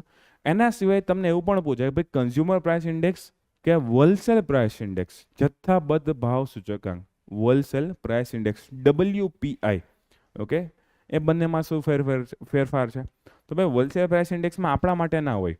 તમારે એકરે 1000 પાણીની બોટલ લેવાની ના હોય, એ ખાલી મેસમાં લેવાની હોય. અત્યારે તો આપણે એક જ પાણીની બોટલ લેવાની હોય. તો આપણા માટે કન્ઝ્યુમર ગ્રાહક ભાવ સૂચકાંક હોય. હોલસેલમાં અલગ અલગ નીતિ નિયમો લાગુ પડતા, ગણતરી અલગ રીતે થતી હોય. તો WPI આખો અલગ છે. પછી હજી એક વસ્તુ આવે IIP, index of industrial production. Okay તો એમાં એવું જોવામાં કે ભાઈ ઇન્ડસ્ટ્રીમાં પ્રોડક્શન થયું એ લોકોને કોસ્ટિંગ કેટલી પડી છે. તો અલગ અલગ પ્રકારના સૂચકાંકો આવે છે જે ભાવના વધારા માટે ગણવામાં આવે. હવે જો સીપીઆઈમાં ક્યારે વધારો થાય ખબર છે? જ્યારે ઇન્ડસ્ટ્રીઝમાં ડાયરેક્ટલી ભાવ વધારો થઈ ગયો અથવા હોલસેલવાળાએ પોતાનું માર્જિન વધારી દીધું કે રેટ વધારી દીધો તો સીપીઆઈમાં વધારો આવવાનો છે. છેલ્લે રિટેલવાળા તો પોતાનો ભાવ વધારી શકે એ અલગ. તો જો નીચે કોઈ પણ જગ્યાએ અસર થશે ને તો ઉપર કન્ઝ્યુમર તો અસર થશે જ. ઓકે, વચ્ચેનો કોઈ પણ ચેઇનમાં ફેરફાર થયો તો છેલ્લે અસર થવાની જ છે. તો છેલ્લે ગ્રાહકોને અસર થવાની છે. પણ કાંઈ વાંધો નહીં, તમે અત્યારે આ બધા ડેટા કમ્પેર કરવા અઘરા પડશે. તમારે જે લોકો ઇકોનોમી નહીં ભણ્યું એને વધારે અઘરું પડશે. પણ ખાલી આ યાદ રાખજો, જ્યારે પણ વાંચો એવું નથી કે તો આજે ને આજે વાંચો, જ્યારે ઇકોનોમી ભણો ત્યારે ડેટા માઇન્ડમાં રાખજો. સીપીઆઈ શું છે, ડબલ્યુપીઆઈ શું છે, જીડીપી ડિફ્લેટર શું છે, કયું વધારે મહત્વનું તમે જ વિચારજો. એકવાર આખી થિયરી વાંચો ને પછી જોવાનું કયું કોના માટે વધારે મહત્વનું છે. ઓકે, તો આ વસ્તુ ધ્યાન રાખજો. આરબીઆઈ પબ્લિશ કરી ખાસ ધ્યાન રાખજો. આ બે અલગ અલગ સંસ્થા, લેબર બ્યુરો અને બીજી કઈ છે એનએસઓ, એ પબ્લિશ કરે છે. તો બધી જગ્યાએ આરબીઆઈ ના કરતા આરબીઆઈ 2 વાર તો આવી ગયું છે બિચારું. ઓકે, હવે નીતિ આયોગનો વારો લઈએ આપણે. તો મેં કીધું બહુ બધું ઇકોનોમી છે આ વખતે. લાસ્ટ ટાઈમ એચડીજી ઇન્ડેક્સ જે છે આપણે યુનાઇટેડ નેશન વાળી હતી 1 કે 2 લેક્ચર પહેલા. આ નીતિ આયોગે પોતે પબ્લિશ કરી છે. આ કોના માટે? ભારત દેશ માટે, ભારતના રાજ્યો માટે, ભારતની યુનિયન ટેરિટરીઝ માટે છે. થીમ પણ તમે જોઈ શકો, ટુવર્ડ્સ વિકસિત ભારત, કે વિકસિત ભારત તરફની પ્રયાણ જે છે એવું એક લોકો હેતુ રાખેલો છે. તો એસડીજી ઇન્ડેક્સ છે કોણ પબ્લિશ કરે? નીતિ આયોગ ભારતમાં. અને એને મેચ કરવામાં આવે છે કોની સાથે? યુનાઇટેડ નેશન અને યુએનડીપીના જેટલા પણ લક્ષ્યાંકો છે. કેટલા લક્ષ્યાંકો છે? 17 લક્ષ્યાંકો છે, એની સાથે મેચ કરવામાં આવી છે. તમને એવો પ્રશ્ન પૂછે કે શું ભારતમાં 17 લક્ષ્યાંકોની ઇન્ડેક્સ બહાર પાડવામાં આવે? તો ના પાડતો, 16 લક્ષ્યાંકની બહાર પાડવામાં આવે છે. એક લક્ષ્યાંક એવું છે જેને કહેવાય લાઈફ બિયોન્ડ સી અથવા તો લાઈફ બિયોન્ડ વોટર, કે સમુદ્રમાં જીવન અથવા તો પાણીની નીચેનું જીવન. એ ભારતમાં બહાર પાડવામાં નથી આવતી કેમ કે એ બધા રાજ્યો માટે લાગુ નથી પડતી. ખાલી કિનારાના રાજ્યો માટે લાગુ પડે. તો ભાઈ અંદરના રાજ્યો માટે તો ઇન્ડેક્સ નકામી થઈ ગઈ. તો એ રાજ્યો માટે ઇન્ડેક્સ એટલે કે આખા દેશ માટે ઇન્ડેક્સ બહાર પાડવામાં નથી આવતી. લાઈફ બિયોન્ડ સી એટલે કે જળ અથવા તો સમુદ્ર નીચેનું જીવનનું જે ઇન્ડેક્સ છે એના માટે બહાર પાડવામાં નથી આવતી. બીજી વસ્તુ, આ ઇન્ડેક્સ કઈ કઈ રીતે આપણને કામમાં આવી શકે છે? તો અલગ અલગ રાજ્યનું પરફોર્મન્સ જે છે આપણે જોઈ શકીએ. યુનિયન ટેરિટરીઝનું પરફોર્મન્સ જોઈ શકીએ કે ભાઈ એ લોકો સસ્ટેનેબલ ડેવલપમેન્ટમાં વર્ક કઈ રીતે કરે. અને ભારતની એક બહુ સારી વસ્તુ એ કહેવાય કે ભાઈ સસ્ટેનેબલ ડેવલપમેન્ટનું આપણે સ્થાનિકીકરણ અથવા તો વિકેન્દ્રીકરણ કરેલું છે. ખાલી અને ખાલી ભારત દેશ અથવા સેન્ટ્રલ ગવર્મેન્ટ સસ્ટેનેબલ ડેવલપમેન્ટને ફોલો નહીં કરે, દરેકે દરેક સ્ટેટ ગવર્મેન્ટ પણ ફોલો કરશે, નાના મોટા સિટીઝ કે ગ્રામ પંચાયત પણ ફોલો કરશે, જેનાથી ગ્રાઉન્ડ લેવલે સસ્ટેનેબલ ડેવલપમેન્ટ આવે. એવું નહીં કે આખા દેશની ઇન્ડેક્સ આવી ગઈ, પણ એવું પણ થાય ને આખા દેશની ઇન્ડેક્સ આવી ગઈ હોય, 2-4 રાજ્યો પાછળ હોય, 2-4 રાજ્ય આગળ હોય, તો શું કરવાનું? તો આ ઇન્ડેક્સ ઉપરથી આપણને આઈડિયા આવી શકે કયા રાજ્યો આગળ છે, કયા રાજ્યો પાછળ છે. પોલિટીની ભાષામાં આને ફેડરલિઝમ અથવા તો સંઘવાદ કહેવામાં છે. સંઘવાદમાં 2 શબ્દો તમારે એડ કરવાના છે, કમ્પિટિટિવ ફેડરલિઝમ એન્ડ કોઓપરેટિવ ફેડરલિઝમ, એટલે કે સ્પર્ધાત્મક સંઘવાદ અને સહકારી સંઘવાદ. આના મેઇન્સના પ્રશ્નો બહુ બધા આવી ગયા છે. અગેન, કોઓપરેટિવ એન્ડ કમ્પિટિટિવ ફેડરલિઝમ કઈ રીતે ઉપયોગી છે? કોમ્પિટિટિવ એન્ડ કોઓપરેટિવ ફેડરલિઝમ, સહકારી અને સ્પર્ધાત્મક. સ્પર્ધા કઈ રીતે? માની લો હું તમને બધાને એક ટેસ્ટ આપું, ઓકે, તો બધાની ઈચ્છા એવી હશે કે ભાઈ મારે વધારે માર્ક આવે.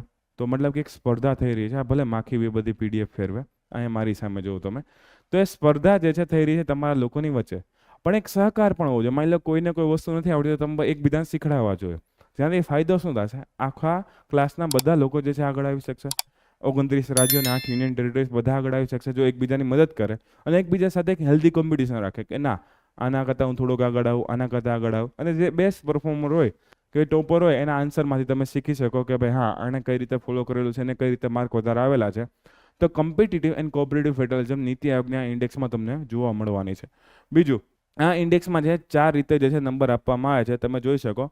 મહત્વાકાંક્ષી એસ્પિરન્ટ, ઓકે, તો એનો સ્કોર 49 અથવા તો એના કરતાં નીચે હોય.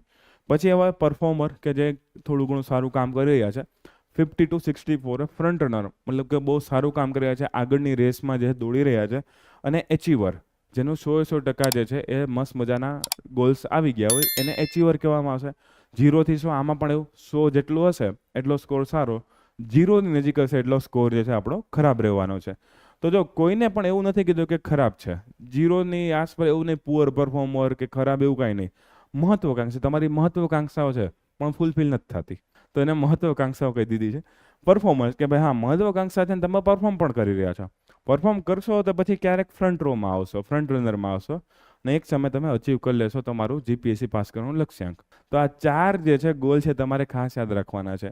બીજી વસ્તુ એ છે કે આમાં કોણ કોણ આગળ છે કોણ કોણ પાછળ છે આપણે જોઈ લે તો ભાઈ બિહાર અને બિહારમાંથી છૂટું પડેલું ઝારખંડ એ બંને પાછળ છે. બિહાર 57, ઝારખંડ 62. એ સૌથી પાછળનો રેન્ક એનો તમને જોવા મળે. અને આગળ કેરળ અને ઉત્તરાખંડ છે. બંનેનો સ્કોર 79 જેટલો છે, મતલબ કે કોઈનો સ્કોર 100 નથી.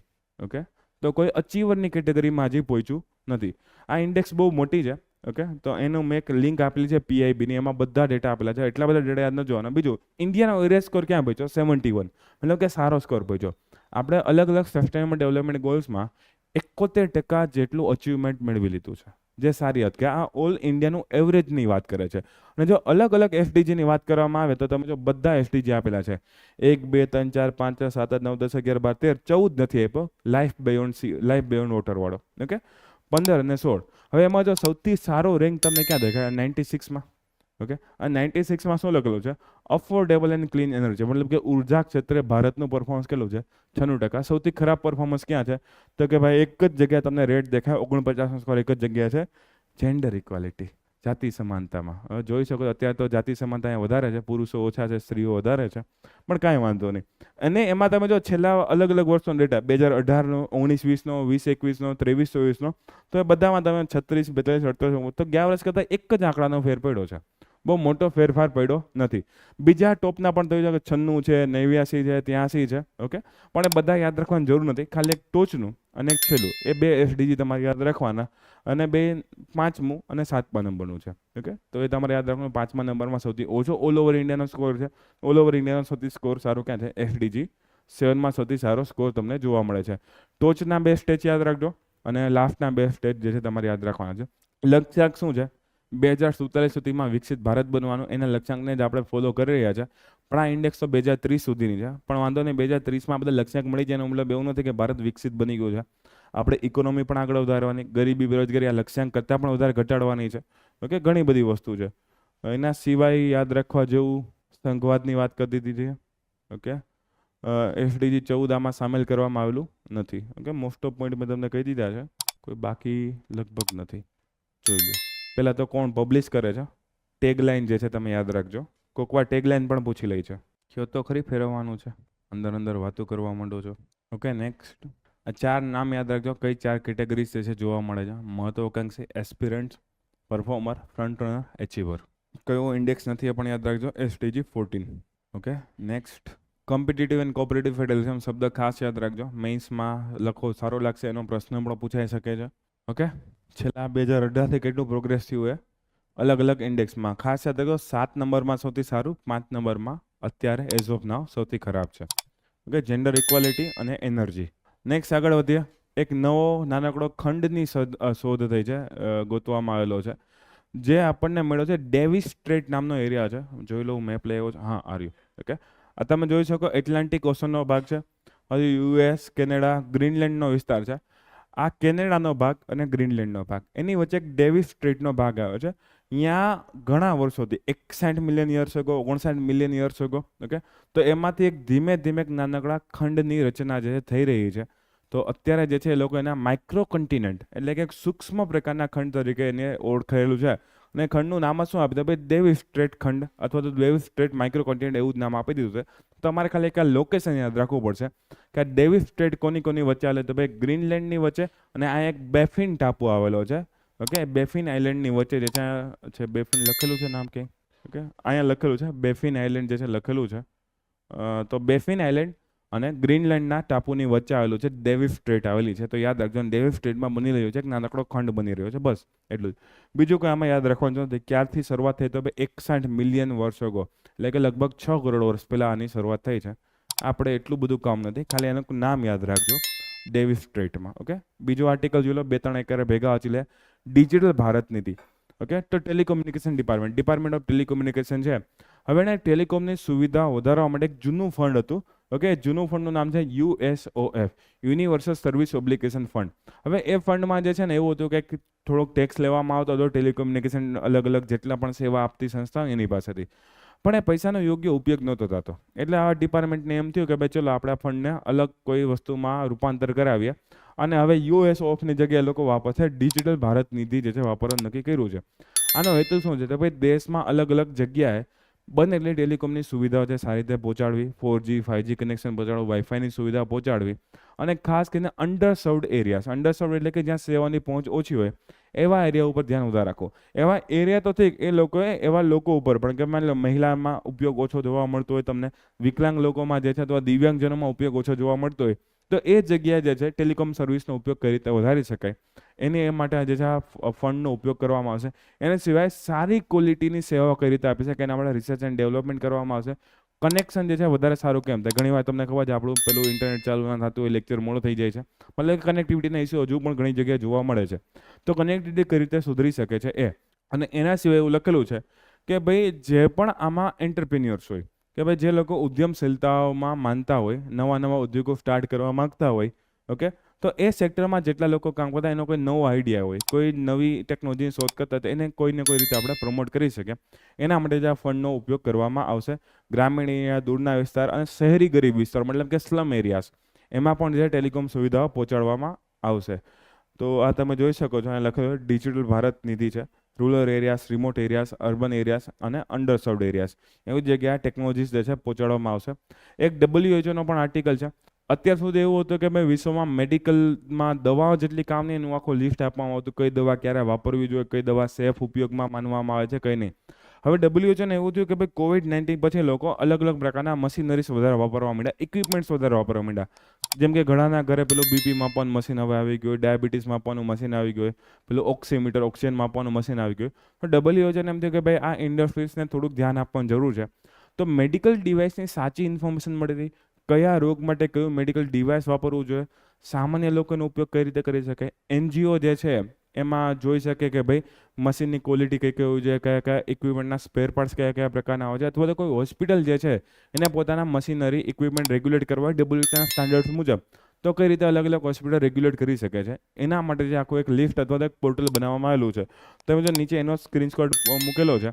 બીજું આમાં અત્યારે તો 2000 કરતાં પણ વધારે જેટલા ઉપકરણોનો સમાવેશ કરવામાં આવ્યો. તમે એની વેબસાઇટમાં જાઓ એટલે તમને મળશે કયું ઉપકરણ તમારે ચેક કરવું છે, એનો ઉપયોગ કયો કયો છે, એની ક્વોલિટીઝમાં શું શું હોવું જોઈએ અને ડિસીઝમાં કઈ રીતે કામમાં આવી શકે છે. ઘણા એવા ડિસીઝના કંટ્રોલ માટે હોય, ઘણા એવા હોય ખાલી મોનિટરિંગ માટે હોય. તો અલગ અલગ પ્રકારના ઉપકરણો તમને જોવા મળશે. તો સાવ સિમ્પલ તમને એવું પૂછી શકે મેડ ડિવાઇસ, આનું આખું નામ એ થાય મેડિકલ ડિવાઇસ, એટલે કે શોર્ટ કરેલું છે MEDEVIS, મેડ ડિવાઇસ જે છે એવી રીતે નામ પડેલું છે. એનું ફૂલ ફોર્મ તમે જોઈ લો, medical device information system. Okay, medical device information system. WHO આખે આખું આ પ્લેટફોર્મ હતો તો વેબસાઇટ છે, મેડિકલ ડિવાઇસ ઇન્ફોર્મેશન આપશે.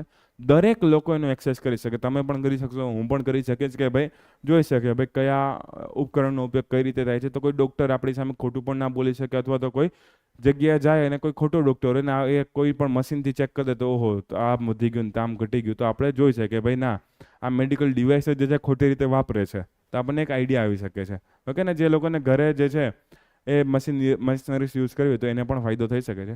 તો પહેલાં આ 3 આર્ટિકલ વાંચી લ્યો, પછી આપણે આગળ વધીએ આમાં. ઓકે, બફિનનો વિસ્તાર જે છે આ યાદ રાખજો, બફિનનો ટાપુ, બફિનની ખાડી પણ કહેવાય છે અહીંયા ડિજિટલ ભારત નીતિ. ઓકે, તો ખાલી એક ફોટો છે DOT, ડિપાર્ટમેન્ટ ઓફ ટેલિકોમ્યુનિકેશનમાં, મેડ ડિવાઇસ. રેડી? નેક્સ્ટ છે ચા પીવી, એવું કંઈક લખેલું છે. હવે આને શું બોલાય છે તો મને આઈડિયા નથી, પણ ક્ર્યુ હેલ્થ પરફોર્મન્સ એક્સપ્લોરેશન એનાલોગ એવું કંઈક બોલાવવામાં આવે છે. હવે એ લોકો શોર્ટ ફોર્મ આપણે મોદીજી જેમ નથી કરતા કે સારું નામ બોલી શકીએ આપણે, તો એ લોકો જે થતું એ શોર્ટ ફોર્મ કરી નાખીએ છે. તો જે પણ શોર્ટ ફોર્મ છે તમારે યાદ રાખવાનું CHAPE. નાસાનું એક મિશન છે, નાસાવાળાને કંઈ શાંતિ નથી. ઓકે, એ લોકોને મંગળ જેવું વાતાવરણ પૃથ્વી ઉપર બનાવવાની ઈચ્છા છે અને એમાં એ લોકો જોશે કે જેટલા એસ્ટ્રોનોટ્સ અથવા તો જેટલા લોકો ટ્રેની છે એને અંદર મોકલશે અને એના હેલ્થના ચેકઅપ કરશે કે ભાઈ મંગળ જે વાતાવરણમાં રહે છે અહીંયા કાર્બન ડાયોક્સાઇડ વધારે હોય, અહીંયા ધૂળની ડમરી વધારે ઉડતી હોય. તો એક નાનકડો એરિયા બનાવેલો છે 1700 સ્ક્વેર ફૂટ જેટલો. ઓકે, તો એમાં એ લોકો કન્ટિન્યુ ચેક કરતા રહેશે અને એ એરિયા બનાવ્યો છે 3D પ્રિન્ટિંગ મશીનથી, એ પણ યાદ રાખજો. ઓકે, મંગળ જેવું રેસિડેન્સ આખું ક્રિએટ કર્યું છે. એમાં બધી વસ્તુ હશે, જે એસ્ટ્રોનોટ હશે એના માટે જીમ પણ હશે, ઓફિસ ટેબલ પણ હશે, રહેવાની સુવિધા પણ હશે. ઓકે, મંગળમાં કઈ રીતે રહી શકાય એના માટે. બીજું, મંગળમાં અલગ અલગ પ્રકારના ફિઝિકલ અને મેન્ટલ સ્ટ્રેસ વધારી શકે છે. ઘણીવાર એવું થાય કે તમે કોઈ મેસેજ પહોંચાડેલો હોય પૃથ્વી ઉપર અને મેસેજનો રિસ્પોન્સ ના આવતો હોય, તો આ લોકો એવી પણ ટ્રેનિંગ આપશે કે ભાઈ લાંબા સમય સુધી મેસેજનો રિસ્પોન્સ ના આવે તો તમે કઈ રીતે કરી શકો છો. બીજું, જેટલા પણ મટીરિયલ્સ અવેલેબલ હોય એના ઉપરથી તમે કદાચ ખેતી કઈ રીતે કરી શકો. ભાઈ ખાવા પીવા માટે ભાઈ ખેતી એટલે ભાઈ ખાવા પીવાની વસ્તુ જોશે. તમે જે પણ વસ્તુ લઈ ગયા હશો અને કદાચ તમારું સ્પેસ યાન ફસાઈ ગયું હોય તો કંઈક કરવું પડે. તો આ લોકો એવું પણ વિચારે છે કે આ લોકો ખેતી કરી શકશે કે નહીં કરી શકે, અને એ લોકોને એટલા દિવસ પેક રાખશે એમાં, અને બધું એના વિશે કરશે. સારા સારા વૈજ્ઞાનિકો અને ટેકનિશિયનને એ બધાને એમાં મોકલવાનો આ લોકોની ઈચ્છા છે, અને જોશે કે ભાઈ એ લોકોનું કોનું બેસ્ટ પરફોર્મન્સ છે, કોણ સારી રીતે સહન કરી શકે છે, કોણ માનસિક રીતે સહન કરી શકે, કોણ નવા નવા વિચારો લઈ આવી શકે છે આવી જગ્યાએ. તો મંગળ માટે જે છે, અને એ લોકો એને માર્સ ડ્યુન આલ્ફા નામ તરીકે જે આ વિસ્તાર બનાવ્યો છે એને માર્સ ડ્યુન આલ્ફા તરીકે ઓળખે છે, અને આખા મિશનનું નામ છે ચા પીવી. ઓકે, એ જે પણ તમે બોલો છો, ચા પી, ચા છપી, જે પણ હોય એ. બીજું, એનો એક વિડીયો છે, તમે જોઈ લ્યો એટલે તમને વધારે આઈડિયા આવે. તો આ 3D પ્રિન્ટર છે, બસ પતી ગયું. ઓકે, વાયલિન મસ્ત વગાડતા હતા. બીજું, તમે જોયું કે એ આખું સેન્ટર એક રેગિસ્તાન જેવા વિસ્તારમાં બનાવવામાં આવેલું છે. એ વિસ્તાર છે જોન્સન સ્પેસ સેન્ટર. તો કદાચ એ પણ MCQ પૂછી લે કે ભાઈ આ માર્સ ડ્યુન આલ્ફા નામનો વિસ્તાર હતો તો CHAPE નામનું મિશન કઈ જગ્યાએ સ્ટાર્ટ કરવામાં આવેલું છે, તો જોન્સન સ્પેસ સેન્ટરમાં 3D પ્રિન્ટિંગને બનાવવામાં આવેલું છે. ટેક્સાસનો વિસ્તાર, મેક્સિકોની એક્ઝેક્ટ ઉપર જે છે અમેરિકાનું ટેક્સાસ નામનું રાજ્ય આવે છે. એ ટેક્સાસ જે છે એમાં થોડો ઘણો સૂકો, અર્ધ સૂકો વિસ્તાર વધારે જોવા મળે, એટલે તમે જો આસપાસનો વિસ્તાર એકદમ સૂકો લાગતો હતો. તો ટેક્સાસ જોન્સન સ્પેસ સેન્ટર જે છે એમાં માર્સ ડ્યુન આલ્ફા એ આગળ પણ લખેલું છે. એનું એ જે બિલ્ડિંગ બનાવ્યું છે એનું નામ જે છે રાખવામાં આવેલું, આખા પ્રોજેક્ટનું નામ છે CHAPE પ્રોજેક્ટ રાખવામાં આવ્યું છે. હવે એ લોકો કઈ કઈ ક્રિયા કરશે તમે જોઈ શકો. સ્પેસ વોક કરશે, ડેટા આપશે, શારીરિક અસર કેવી છે, વર્તણૂક બિહેવિયર અપ્રોચ કેવો છે, એ દરેક વસ્તુનું એ લોકો ધ્યાન રાખશે. પ્લસ અંદર દરેક વસ્તુ બનાવવામાં આવી. બેડરૂમ બનાવવામાં આવ્યા, બાથરૂમ બનાવવામાં આવ્યા, વર્ક એરિયા બનાવ્યા, જીમ બનાવવામાં આવ્યું, રોબોટ્સના સ્ટેશન બનાવવામાં આવ્યા છે. કે વર્ટિકલ ફાર્મિંગના ઇક્વિપમેન્ટ્સ પણ રાખવામાં આવેલા છે. તમે જો ઘણી બધી વસ્તુ છે. તો ખબર નહીં આ મંગળ ઉપર જાય છે કે 5 સ્ટાર હોટલમાં જાય છે. ભાઈ જીમ મંગળ ઉપર કેમ બનાવશો? પહેલાં તો મને પહેલાં તો રહેવાનું તો શીખીએ. કાંઈ વાંધો નહીં, આ નાસાવાળા છે બહુ એડવાન્સમાં વિચારતા છે કંઈક, તો આપણા કરતાં તો બુદ્ધિવાળા છે તો જ નાસામાં હોય એ લોકો. ઓકે, તો કાંઈ વાંધો નહીં, વાંચતા જાઓ. CHAPE નાસાનું મિશન. ઓકે, નેક્સ્ટ આ શું છે? હા, એગ્રીશ્યોર ફંડ. તો નાબાર્ડ નામની સંસ્થા તમને ખબર હોવી જોઈએ, ભારતમાં એગ્રીકલ્ચર ક્રેડિટ માટેની, એગ્રીકલ્ચરના વિકાસ માટે, લોન આપવા માટે કે ઇન્ફ્રાસ્ટ્રક્ચરના વિકાસ માટે નાબાર્ડ નામની સંસ્થા જે છે બહુ મુખ્ય કામ કરે છે. એ લોકોએ અલગ અલગ પાર્ટનરશિપ કરીને 750 રૂપિયા કરોડનો એક ફંડ બનાવેલો છે જેનું નામ છે એગ્રીશ્યોર ફંડ. ઓકે, આ એગ્રીશ્યોર ફંડ જે છે ને એક અલગ જગ્યાએ ઇન્વેસ્ટમેન્ટ કરશે, અને આવું મેં પણ પહેલી વાર સાંભળ્યું છે. હાઈ રિસ્ક હાઈ ઇમ્પેક્ટ એવા ઉદ્યમશીલો જે ખેતીમાં ઇન્વેસ્ટ કરવા માંગતા હોય, ઓકે, પણ એમાં રિસ્ક બહુ વધારે જોવા મળતો હોય કે ભાઈ એની ટેકનોલોજી એવી નક્કી ના હોય કે ભાઈ સક્સેસ જશે કે ફેલ જશે, પણ જો સક્સેસ થાય ને તો એની ઇમ્પેક્ટ બહુ સારી થાય. તો હાઈ રિસ્ક હાઈ ઇમ્પેક્ટ, વધારે જોખમ છે પણ વધારે અસર થશે. તો એવા જે પ્રોજેક્ટ્સ હોય ને એને આ લોકો ફંડિંગ કરવા માગે છે. ઓકે, કાંઈ વાંધો નહીં, ભલે ફંડ કરતાં જોશું. એમાંથી 2-4 ટેકનોલોજી પણ સારી વિકાસમાં થાય તો ઘણા બધા ખેડૂતોને ફાયદો થશે. એ લોકો ખાસ એવું પણ કીધું છે કે જેની પાસે ઓછી જમીન હોય અથવા નાના ખેડૂત હોય એ લોકોનું પણ ધ્યાન રાખવાનું છે આવા પ્રોજેક્ટ્સમાં. ઓકે, એવા પ્રોજેક્ટ્સને પણ અપ્રૂવ કરવામાં આવશે, કેમ કે ભારતમાં મોટાભાગના ખેડૂતો નાના ખેડૂતો છે, ઓછી જમીનવાળા ખેડૂતો છે. તો એ લોકોનો વિકાસ કઈ રીતે વધારી શકાય, એ લોકોની ઇન્કમ કઈ રીતે વધારી શકાય, તો એટલા એવા જે પણ પ્રોજેક્ટ હશે ને એને આ લોકો ફંડિંગ આપશે, એ લોકોને સહાય આપશે. એના પ્રોજેક્ટ્સ સક્સેસફુલ થાય તો ભારતને અને અલગ અલગ ખેડૂતોને કામમાં આવી શકશે, એનું ધ્યાન રાખશે. નેપ વેન્ચર્સ નામની એક સંસ્થા છે જે આ નું મેનેજમેન્ટ કરશે. આખી જે છે એગ્રીશ્યોર ફંડ જે છે એનું આ લોકો મેનેજમેન્ટ કરવાના છે. ઓકે, એના સિવાય કૃષિ ઉદ્યોગો છે, વ્યવસાયો છે. હા, તો મોટા ભાગે ઉદ્યોગોને વ્યવસાયને આપશે, ખેડૂતોને નથી આપવાની આ વસ્તુ. ઓકે, ખેડૂતો માટે જ આ પ્રોજેક્ટ છે, પણ એના જે ઇન્ડસ્ટ્રીઝ હોય, નાના મોટા બિઝનેસ હોય કે જે એગ્રીકલ્ચરમાં ડેવલપમેન્ટ કરી શકવાની ક્ષમતા ધરાવતા હોય પણ એમાં રિસ્ક વધારે હોય, એ લોકોની ટેકનોલોજીમાં, એ લોકોના બિઝનેસમાં, એ લોકોને એક ટ્રાયલ માટે જે છે આવું આપવાના છે. 750 કરોડ રૂપિયા છે એનું એક સ્ટાર્ટિંગ થયેલું છે. કદાચ ફ્યુચરમાં વધી પણ શકે, ઘટી પણ શકે, પણ અત્યારે 750 કરોડથી સ્ટાર્ટ થયું છે. લગભગ 85 જેટલા પ્રોજેક્ટને એ લોકો સિલેક્ટ કરવાના છે, અને 85 પ્રોજેક્ટને બધાને અલગ અલગ 25 કરોડ જેટલો જે છે રૂપિયા મળી શકવાની શક્યતા છે. કોકને 2-5 કરોડ વધારે પણ મળે, કોકને ઓછા પણ મળે, પણ એવરેજ જે છે એટલા મળવાના છે. ખાસ યાદ રાખજો, નાના જમીન માટે પણ જે છે એ લોકો ધ્યાન રાખવાના છે. ખેતીને વધારે ઉત્પાદક કેમ બનાવી શકાય, આ લોકોની ટેકનોલોજી છે. ખેતી ડિજિટાઇઝ કઈ થાય, એ રીત પણ ધ્યાન રાખવાનું છે. સ્વચાલિત ખેતી હોય ડિજિટાઇઝ ખેતી. અત્યાર સુધી આપણે એવું સાંભળતા હોય કે રોબોટિક્સ આવશે, ઓટોમેશન આવશે તો ભાઈ કારનું પ્રોડક્શન ઝડપથી જશે, આ કેમેરાનું પ્રોડક્શન ઝડપથી જશે, આ બેન્ચીસનું પ્રોડક્શન સારી રીતે થશે. એ બધામાં ઓટોમેશન આવ્યું કહેવાય કે ભાઈ એની મેળે મેળે જે છે કોઈ મશીન કામ કરતા હોય, આ પંખાના પંખ્યા જે છે બની જતા હોય, એનો વણાક ઓળી જતો હોય, એમાં ડિઝાઇન બની જતી હોય, એમાં નટ બોલ્સ ફિલ થઈ જતા હોય. ઓકે, તો એ ઓટોમેશન આવી ગયું. પણ હવે ઓટોમેશન આપણે કૃષિ ક્ષેત્રમાં કઈ રીતે લઈ આવી શકીએ, એના માટે આવા એગ્રી બિઝનેસ જે છે કામ કરશે અને ડિજિટલાઇઝ કરશે. તો એગ્રી શ્યોર ફંડ જે છે એના માટે છે આખે આખું. એક બે આર્ટિકલ ભેગા જોઈ લે, નાના નાના છે. બોરીવલીથી થાણે વચ્ચે એક ટનલ બનાવવામાં આવવાની છે, જેનાથી એ લોકોનો ટ્રાફિકનો ટાઈમ ઘટશે. 1 કલાકનો ટાઈમ લાગે છે અરાઉન્ડ અત્યારે 1-1.5 કલાકનો, એ હવે ખાલી 12 મિનિટનો ટાઈમ થઈ જશે. ટોટલ ડિસ્ટન્સ પણ 12 કિલોમીટર ઘટી જશે અને 11 કિલોમીટરનો લાંબુ એક ટનલ બનાવવામાં આવશે જે કનેક્ટ થશે નેશનલ હાઈવે 8 સાથે. અને બોરીવલી થાણે એક ટ્રાફિકનો એરિયા હોય તો લોકોને 1 કલાકની બદલે ખાલી 12 મિનિટ, એકદમ એક્સપ્રેસની જેમ છે, ગાડી આરામથી જઈ શકશો. બીજું એક ઇમરજન્સી લાઇન પણ રાખેલી છે, કદાચ કોઈ ઇમરજન્સી સર્વિસની જરૂર પડે તો એના માટે. પ્રોજેક્ટ તમે જોઈ શકો બહુ મોંઘો છે, 16,000 કરોડ રૂપિયાનો પ્રોજેક્ટ છે આખે આખો. તો ટનલ બનાવવાની છે 2 અર્બન એરિયાની વચ્ચે. અર્બન એટલે 2 શહેરી વિસ્તારો છે નાના નાના, એની વચ્ચે, બોરીવલી અને થાણે. આખે આખો ઝોન તો મુંબઈનો ઝોન આવવાનો છે. થાણે જિલ્લો અલગ છે. ઓકે, બૃહદ મુંબઈ કોર્પોરેશન આખું અલગ છે, પણ કાંઈ વાંધો નહીં, એ બંને વચ્ચે લોકોનું અવરજવર બહુ વધારે હોય છે. તો એના માટે ટ્રાફિકનું નિયમન સારું થશે, લોકોનો સમય બચશે, ઇકોનોમીમાં ફાયદો થવાનો છે. ઓકે, તો એના માટે છે. આનું ઉદ્ઘાટન કરવા માટે નરેન્દ્ર મોદી ગયા હતા, એટલે આપણા માટે ઇમ્પોર્ટન્ટ થઈ જાય છે. આ ટનલની બાજુમાં એક નેશનલ પાર્ક આવેલું છે, સંજય ગાંધી રાષ્ટ્રીય ઉદ્યાન. પણ એને કોઈ નુકસાન થશે નહીં, કેમ કે એન્વાયરમેન્ટ ફ્રેન્ડલી પ્રોજેક્ટ જે છે એ બનાવવામાં આવેલો છે. તો એ પણ યાદ રાખશો ભાઈ, મુંબઈની બાજુમાં અથવા તો આ રોડ અથવા તો લિંકની બાજુમાં જે છે કયું ઉદ્યાન આવેલું છે, તો એ પણ તમે નામ યાદ રાખી શકો છો. એના સિવાય જોવા જઈએ તો માનસ નામની એક હેલ્પલાઇન સ્ટાર્ટ કરવામાં આવેલી છે. શેના માટે? તો જે જગ્યાએ તમને ડ્રગ્સની લેવેચ થતી જોવા મળે અને તમને એમ થતું કે ભાઈ હું શું કરું, તો ભાઈ આ નંબર ઉપર ફોન કરી દેજો હવેથી. ઓકે, તમારે કોઈ મિત્ર વાપરતું હોય, તમે કોઈ આજુબાજુમાં જતા હોય ને કોઈને જોઈ શકતા હોય તો 1933માં ફોન કરવાનો તમારે, અથવા ઈમેલ આઈડી છે, વેબસાઇટ પણ એ લોકોએ પાછળ આપેલી છે. એ જ જગ્યા તમે જઈને શું કરી શકો છો કે ભાઈ ઇન્ટેલિજન્સ પ્રોવાઈડ કરી શકો છો, ડેટા પ્રોવાઈડ કરી શકો છો. અને પછી કોણ આવી જશે? નાર્કોટિક્સ કંટ્રોલ બ્યુરોવાળા આવી જશે, જે પણ ભાઈ હશે એને પકડી લેશે. કેમ કે આ લોકોનો એક નિયમ છે, એક એક્ટ છે NDPS એક્ટ. એમાં જો કોઈ ડ્રગ્સને લગતી ઇન્ફોર્મેશન મળતી હોય તો NCBનું ચેકિંગ કરવા જાય છે, અને એ ચેકિંગ કરે ને પકડાઈ જાય તો શાંતિ, દેશમાં ડ્રગ્સનો ઉપયોગ ઘટવાનો છે, 2-4 લોકો સુધરી જશે. ઓકે, હા, ઇકોનોમી ઘટશે, પણ ઇકોનોમીની સાથે એથિક્સ પણ વિચારવું જોઈએ કે ભાઈ ડ્રગ્સનો વેપાર કરવાથી ઇકોનોમી ના વધારવાની હોય. તો માનસ નામનું એક સ્ટાર્ટ કરવામાં આવેલું છે, એનું તમે જો ફૂલ ફોર્મ પણ છે, માદક પદાર્થ નિષેધ આસૂચના કેન્દ્ર. ઓકે, તો એ પણ છે, એનું ઇંગ્લિશ કરવા છે તો નાર્કોટિક્સ પ્રોહિબિશન ઇન્ટેલિજન્સ સેન્ટર છે. ઓકે, તો આમાં એવું નથી કે ડ્રગ્સ વાપરતા એને છોડાવવા હોય અને ફોન કરે, નથી. ડ્રગ્સ વાપરતા એને પકડવા માટેનું છે. તો ઓલું તમાકુ છોડાવવા માટેની હેલ્પલાઇન આવે એ વાળી હેલ્પલાઇન નથી આ, તો ધ્યાન રાખજો. ખુદ ફોન કરીને ના કહેતા કે ભાઈ હું વાપરું છું.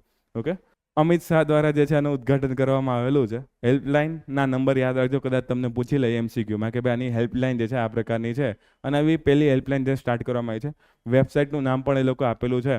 મુખ્ય સંસ્થા છે નાર્કોટિક્સ કંટ્રોલ બ્યુરો, અને મુખ્ય એક્ટનું નામ છે NDPS. Okay, narcotics drugs and psychotropic substance act જે છે એનું મુખ્ય નામ છે. ડ્રગ્સના ટ્રાફિકિંગ જે છે આમાંથી ઘટી શકે છે, અને ભારત એક ટાર્ગેટ પણ રાખેલો છે, થોડુંક દૂરનો ટાર્ગેટ છે. 2047 સુધીમાં ડ્રગ્સ ફ્રી થવાનો છે, કે ભાઈ આવા માદક પદાર્થોના સેવનથી ભારત 2047 સુધીમાં ડ્રગ ફ્રી બનવાનો પેલો હેતુ ધરાવે છે. કાંઈ વાંધો નહીં, જોઈએ ત્યાં સુધીમાં આપણે ફૂલફિલ થાય છે કે નથી થતો. એના પછીનો આર્ટિકલ છે, ગુજરાતમાં ફોરેન ડાયરેક્ટ ઇન્વેસ્ટમેન્ટમાં વધારો થયો છે, અને લગભગ $7 બિલિયન ફોરેન ડાયરેક્ટ ઇન્વેસ્ટમેન્ટ બની ગયું છે, અને ગુજરાત આખા દેશમાં બીજા નંબર આવી ગયું છે. વચ્ચે છેલ્લા 2-3 વર્ષ એવું થયું હતું ગુજરાતનો નંબર પાછળ હોઈ ગયો હતો ઘણી બધી ઇન્ડેક્સમાં. ફરી પાછું ગુજરાત આગળ આવી ગયું છે, પણ હજુ એક રાજ્યથી આગળ નથી આવ્યું, એ છે મહારાષ્ટ્ર. મહારાષ્ટ્ર ઓલમોસ્ટ આપણે કદાચ ડબલ FDI જે છે મેળવે છે, $15 બિલિયન જેટલું છે FDI મેળવે છે. કેમ કે તમને ખબર, મુંબઈ પુણે જે છે એમાં FDI વધારાનું, મુંબઈને આપણે ઇન્ડિયાનું ફાઇનાન્શિયલ કેપિટલ કહીએ છીએ, છતાં પણ ગુજરાતમાં જે છે $7 બિલિયન FDI આવ્યું. એના કારણો એવા છે કે ગુજરાતની સારી પોલિસી, નરેન્દ્ર મોદીનો વિકસિત ભારતનો પ્લાન જે છે, ગુજરાત મોડેલ છે, વાઇબ્રન્ટ ગુજરાતની સમિટ કહી શકો છો, અત્યારની ઇન્ડસ્ટ્રીયલ પોલિસી, સેમિકન્ડક્ટર હબની પોલિસી, ઘણી બધી પોલિસી છે. એના સિવાય અમુક એરિયા કે જ્યાં વધારે FDI આવેલું છે, જેમ કે ગિફ્ટ સિટી, અહીંયા આગળ જાઓ એટલે ગિફ્ટ સિટી છે, સાણંદ GIDC છે, ધોલેરાનો વિસ્તાર છે, અને બેચરાજીનો સ્પેશિયલ ઇન્વેસ્ટમેન્ટ રિજિયન છે. આ બધી જગ્યાએ FDI તમને વધારે પ્રમાણમાં આવેલું જોવા મળે છે. સિમ્પલ છે, ગુજરાતની એક્ઝામમાં ગુજરાતનો ડેટા પૂછી શકશે તો યાદ રાખજો. આટલા આર્ટિકલ પહેલાં જોઈ લ્યો, બાકી તમારું માથું બ્લાસ્ટ થઈ જશે. ક્યાંથી બાકી હતું? અહીંથી. ઓકે, આગળની એક ઇમેજ જુઓ તો તમને ફૂલ ફોર્મ દેખાશે, SURE, સ્યોરનું, startups and rural enterprises. Okay, એના માટેનું ફોન્ટ છે. તો એ ફૂલ ફોર્મ છે, મેં અહીંયા ક્યાંય લખેલું નથી એટલે હું ફોટો લેવો, પણ આ ભાઈ વચ્ચે આવી ગયા, કંઈ વાંધો નહીં. ઓકે, નેક્સ્ટ માનસ. ડન. ઓકે, નેક્સ્ટ આર્ટિકલ છે શહેર પ્રોગ્રામ જે છે એક છે. હવે એ લોકો તમે સિમ્બોલ ખતરનાક બનાવ્યો, સે હી નો રો, રૂપિયાવાળો ર કરી નાખ્યો છે, ખબર ને અટપટા પ્રોગ્રામ ચાલુ કરે છે. તો આ શહેર પ્રોગ્રામ છે. મહિલાનો ફોટો છે એટલે તમને આઈડિયા આવી જ જાય કે મહિલા માટેનો આ પ્રોગ્રામ છે, પુરુષો માટેનો કોઈ પ્રોગ્રામ છે. નામ જ આગળ જોઈ લો, વુમન એન્ટરપ્રેન્યોરશિપ, એટલે કે મહિલા ઉદ્યમશીલતા માટેનો એક પ્લેટફોર્મ છે, જેમાં એ લોકોને અલગ અલગ ફાઇનાન્શિયલ લિટરસી જે છે આપવામાં આવશે. લોન અથવા તો ક્રેડિટની સુવિધા કઈ રીતે મળી શકે છે, એનું મેનેજમેન્ટ કઈ રીતે કરવું જોઈએ, એ બધી વસ્તુ જે છે એની સુવિધા આપવાની છે. ઉપર ફૂલ ફોર્મ પણ લખેલો, society for empowering human resource. Okay, એમાં મહિલા અથવા તો વુમન શબ્દ જે છે એનો ઉલ્લેખ તમને જોવા મળતો નથી. તો શહેર પ્રોગ્રામમાં જે છે એ મહિલાને, જે પણ ઉદ્યમશીલ મહિલા હોય એના માટે, ગ્રામ્ય મહિલા કે શહેરી મહિલા એવું નહીં, ઉદ્યમશીલ મહિલા હોય એના માટે, એને કોઈ લોનની સુવિધા જોતી હોય, ક્રેડિટની સુવિધા જોતી હોય, નાણાકીય સાક્ષરતાનો અભાવ હોય, ક્રેડિટ મેનેજમેન્ટ કરવું હોય, તો એ બધી વસ્તુ જે છે આમાંથી એને મળી રહેવાની છે. બીજું, આની શરૂઆત માટે જે છે WEP, મહિલા સાહસિકતા પ્લેટફોર્મ, વુમન એન્ટરપ્રેન્યોરશિપ પ્લેટફોર્મ જે છે એને આની શરૂઆત કરેલી છે. પ્લસ એક સંસ્થા છે સિબિલ નામની સંસ્થા, એણે પણ આમાં ફાળો આપેલો છે. સિબિલ જે છે હમણાં તમને કીધું, સિબિલ સ્કોર આવે એ તમારી ફાઇનાન્શિયલ કેટલી રિસ્પોન્સિબિલિટી ચેક કરે, તમે લોન નિયમિત ભરો છો, તમે ક્રેડિટ કાર્ડનો ઓવરયુઝ નથી કરતા, એ બધી વસ્તુ છે સિબિલ જે છે આપણા દેશમાં ચેક કરતું હોય છે. એ ક્રેડિટનું ધ્યાન રાખે છે આપણું. ઓકે, તો એક નાનકડો પ્રોગ્રામ છે, સાક્ષરતાને લગતો, ડિજિટલ લિટરસીને લગતો પ્રોગ્રામ છે, ફાઇનાન્શિયલ મેનેજમેન્ટ લગતો પ્રોગ્રામ છે. એના સિવાય આજનો છેલ્લો આર્ટિકલ. ઓકે, તો શાંતિ તમને લોકોને થશે. વિશ્વ વસ્તી દિવસ, જો વસ્તીના દિવસો છે, 11મી જુલાઈ વસ્તીના દિવસો છે, એની થીમ પણ પાછી આવી છે, કોઈને પાછળ ના છોડો. ભાઈ આટલા બધાને ભાગ ભેગા લઈને કેમ ચાલશું એ મને આઈડિયા નથી. ઓકે, દરેકને ગણો, તો દરેકને ગણવાના છે. તો 2024ની થીમ જે છે હવે કંઈક બનાવેલી છે. હવે આની શરૂઆત ક્યાંથી છે? 1927માં યુનાઇટેડ નેશન ડેવલપમેન્ટ પ્રોગ્રામે જે છે વિશ્વની વસ્તી ગણી અને જોયું કે ભાઈ 5 અબજ એટલે કે ભાઈ 500 કરોડની વસ્તી થઈ ગઈ. તો એ લોકો નામ પાડી દીધું 5 બિલિયન ડે. ઓકે, તો 5 બિલિયનમાંથી ધીમે ધીમે 6 થયા, 7 થયા, 8 થયા, 8.5 થયા અને હવે 10 થઈ જશું આપણે. અને મેક્સિમમ આપણે પહોંચવાના છે 11 બિલિયન એટલે કે 10.9 બિલિયને પણ પહોંચવાના છે 2100ની સાલમાં, જો એવું લોકો આ કહે છે. તો બિગ બિલિયન ડેના સેલની જેમ આજે છે દરેક વર્ષે વધતી જ જાય છે, પણ કાંઈ વાંધો નહીં. તો શરૂઆત ક્યાંથી થઈ એ ખાલી તમે યાદ રાખી શકો, કઈ તારીખ છે યાદ રાખી શકો, થીમ યાદ રાખી શકો છો. બીજી વસ્તુ છે, ભેગો એક રિપોર્ટ પબ્લિશ કરવામાં આવે છે, વર્લ્ડ પોપ્યુલેશન પ્રોસ્પેક્ટ. આ રિપોર્ટની સમરી જ ખાલી 90 પેજની છે. તો આખો રિપોર્ટ કેવડો હશે? તો આખો રિપોર્ટ જોવો હોય તો જો મેં સ્ક્રીનશોટ મૂક્યો છે, તમે ગોઠશો તો તમને મળી જશે. આ રિપોર્ટનું પબ્લિશ અથવા તો રિસર્ચ કરવા UNDESA, DESA, DESA, department of economic and social affairs, આ સંસ્થા જે છે એ રિપોર્ટ બહાર પાડેલો છે. એમાં પોપ્યુલેશનના પ્રોસ્પેક્ટ, મતલબ કે પોપ્યુલેશન વિશે અલગ અલગ આગોતરી જાણકારી આપવામાં આવે છે કે ભાઈ એટલી પોપ્યુલેશન થશે, એટલી ઘટશે, એટલી વધશે.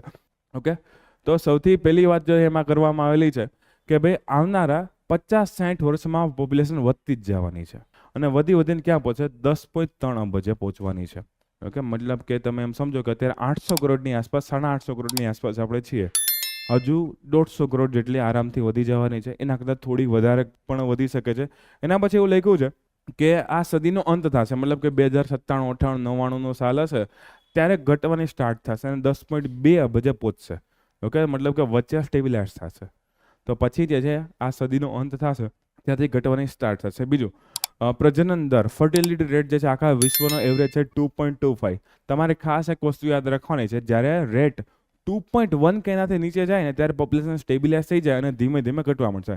2.1 થી નીચે એને કહેવામાં આવે છે રિપ્લેસમેન્ટ રેશિયો કહેવામાં આવે છે. પ્રતિ મહિલા કેટલા બાળકો કે બાળકીઓ ઉત્પન્ન થાય છે એને પ્રજનન દર કહેવામાં આવે છે. ઓકે, અત્યારે કેટલા 2.25. 2.1 ને રિપ્લેસમેન્ટ રેશિયો કહેશો. એનાથી નીચે જાય તો પોપ્યુલેશન, પહેલાં તો એટલો થાય તો પોપ્યુલેશન સ્ટેબલ થાય, અને નીચે જશે તો શું વસ્તી ઘટવા મળશે. આમાં એમ પણ કીધું છે વિશ્વના ઘણા એવા દેશો છે કે જેમાં પોપ્યુલેશન અત્યારે સ્ટેબલ થઈને નેગેટિવમાં જઈ રહી છે. Germany, Russia, Japan, south Korea, ઘણા એવા દેશો છે. એ ફ્યુચરમાં તુર્કી પણ આવી જશે, બ્રાઝિલ પણ આવી જશે ટૂંક સમયમાં. તો એ પણ વાત કરીએ, પણ એની સમક્ષ સાઉથ એશિયા અને આફ્રિકાનો ગ્રોથ રેટ વધતો જાય છે, તો એમાં વસ્તી વધારે તમને જોવા મળી રહી છે. ચાઇના પણ જે છે એ ધીમે ધીમે નેગેટિવ પોપ્યુલેશનનો અનુભવ કરી રહ્યું છે. ઓકે, એના કારણે વૃદ્ધોની સમસ્યા ને એ બધા સમસ્યા અલગ આવી જાય, પણ એટલું બધું નથી જોવું આપણે, એટલે અહીંયા જોઈએ તો 2.1 યાદ રાખજો. વર્તમાન સમય કેટલા 2.25 છે. ઓકે, તો 2.1 ની નીચે જાશો તો રિપ્લેસમેન્ટ રેટની નીચે વહી જશો, મતલબ કે વસ્તી ઘટવાની સ્ટાર્ટ ત્યારે થઈ જશે. વર્લ્ડનું એવરેજ આયુષ્ય કેટલું છે એ પણ તમે જો તો ભાઈ સારું 73 વર્ષનું આયુષ્ય થઈ ગયું છે. તમે યાદ રાખજો 73 વર્ષ જીવવાનું છે આપણે. ઓકે, એ પણ ક્યારે આખા વર્લ્ડની એવરેજ લઈએ ત્યારે. ભારતમાં જો સારું હશે તો વધારે જીવશું, ખરાબ હશે તો ઓછું જીવશું આપણે. એમ પણ કીધું છે કે ભાઈ ફ્યુચરમાં આયુષ્ય વધીને 77 વર્ષ થઈ જશે 2054 સુધીમાં.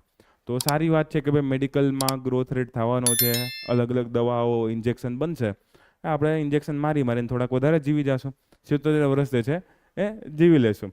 બીજી વસ્તુ, ભારતની એક ડેટા આવેલો છે ભાઈ, ભારતની વસ્તી 1.45 અબજ મતલબ કે 145 કરોડની વસ્તી થઈ ગઈ છે, જે 54માં 169 કરોડ થશે. ઓકે, તો બસ આ પોપ્યુલેશનનો ડેટા છે, તમારે યાદ રાખવાના. આમાંથી કોઈ પણ ડેટા પૂછે, મેં નથી આપ્યો એવો પણ ડેટા પૂછી શકે છે આમાં, કેમ કે ભાઈ 70 થી 80 પેજનો તો ખાલી સમરી હતી આની. તમે જો લખેલું છે સમરી ઓફ રિઝલ્ટ, આની પીડીએફ મેં ડાઉનલોડ કરી તો કેટલી મોટી પીડીએફ, ફોટા સારા સારા હતા, એમાં મજા આવે, ચાર્ટ આમ જાય ને તેમ જાય ને, પણ હવે એટલું બધું યાદ કોણ રાખે. ઓકે, તો UNDES UNDP બંને અલગ અલગ સંસ્થાઓ તમને જોવા મળશે, દિવસમાં અલગ, રિપોર્ટમાં અલગ.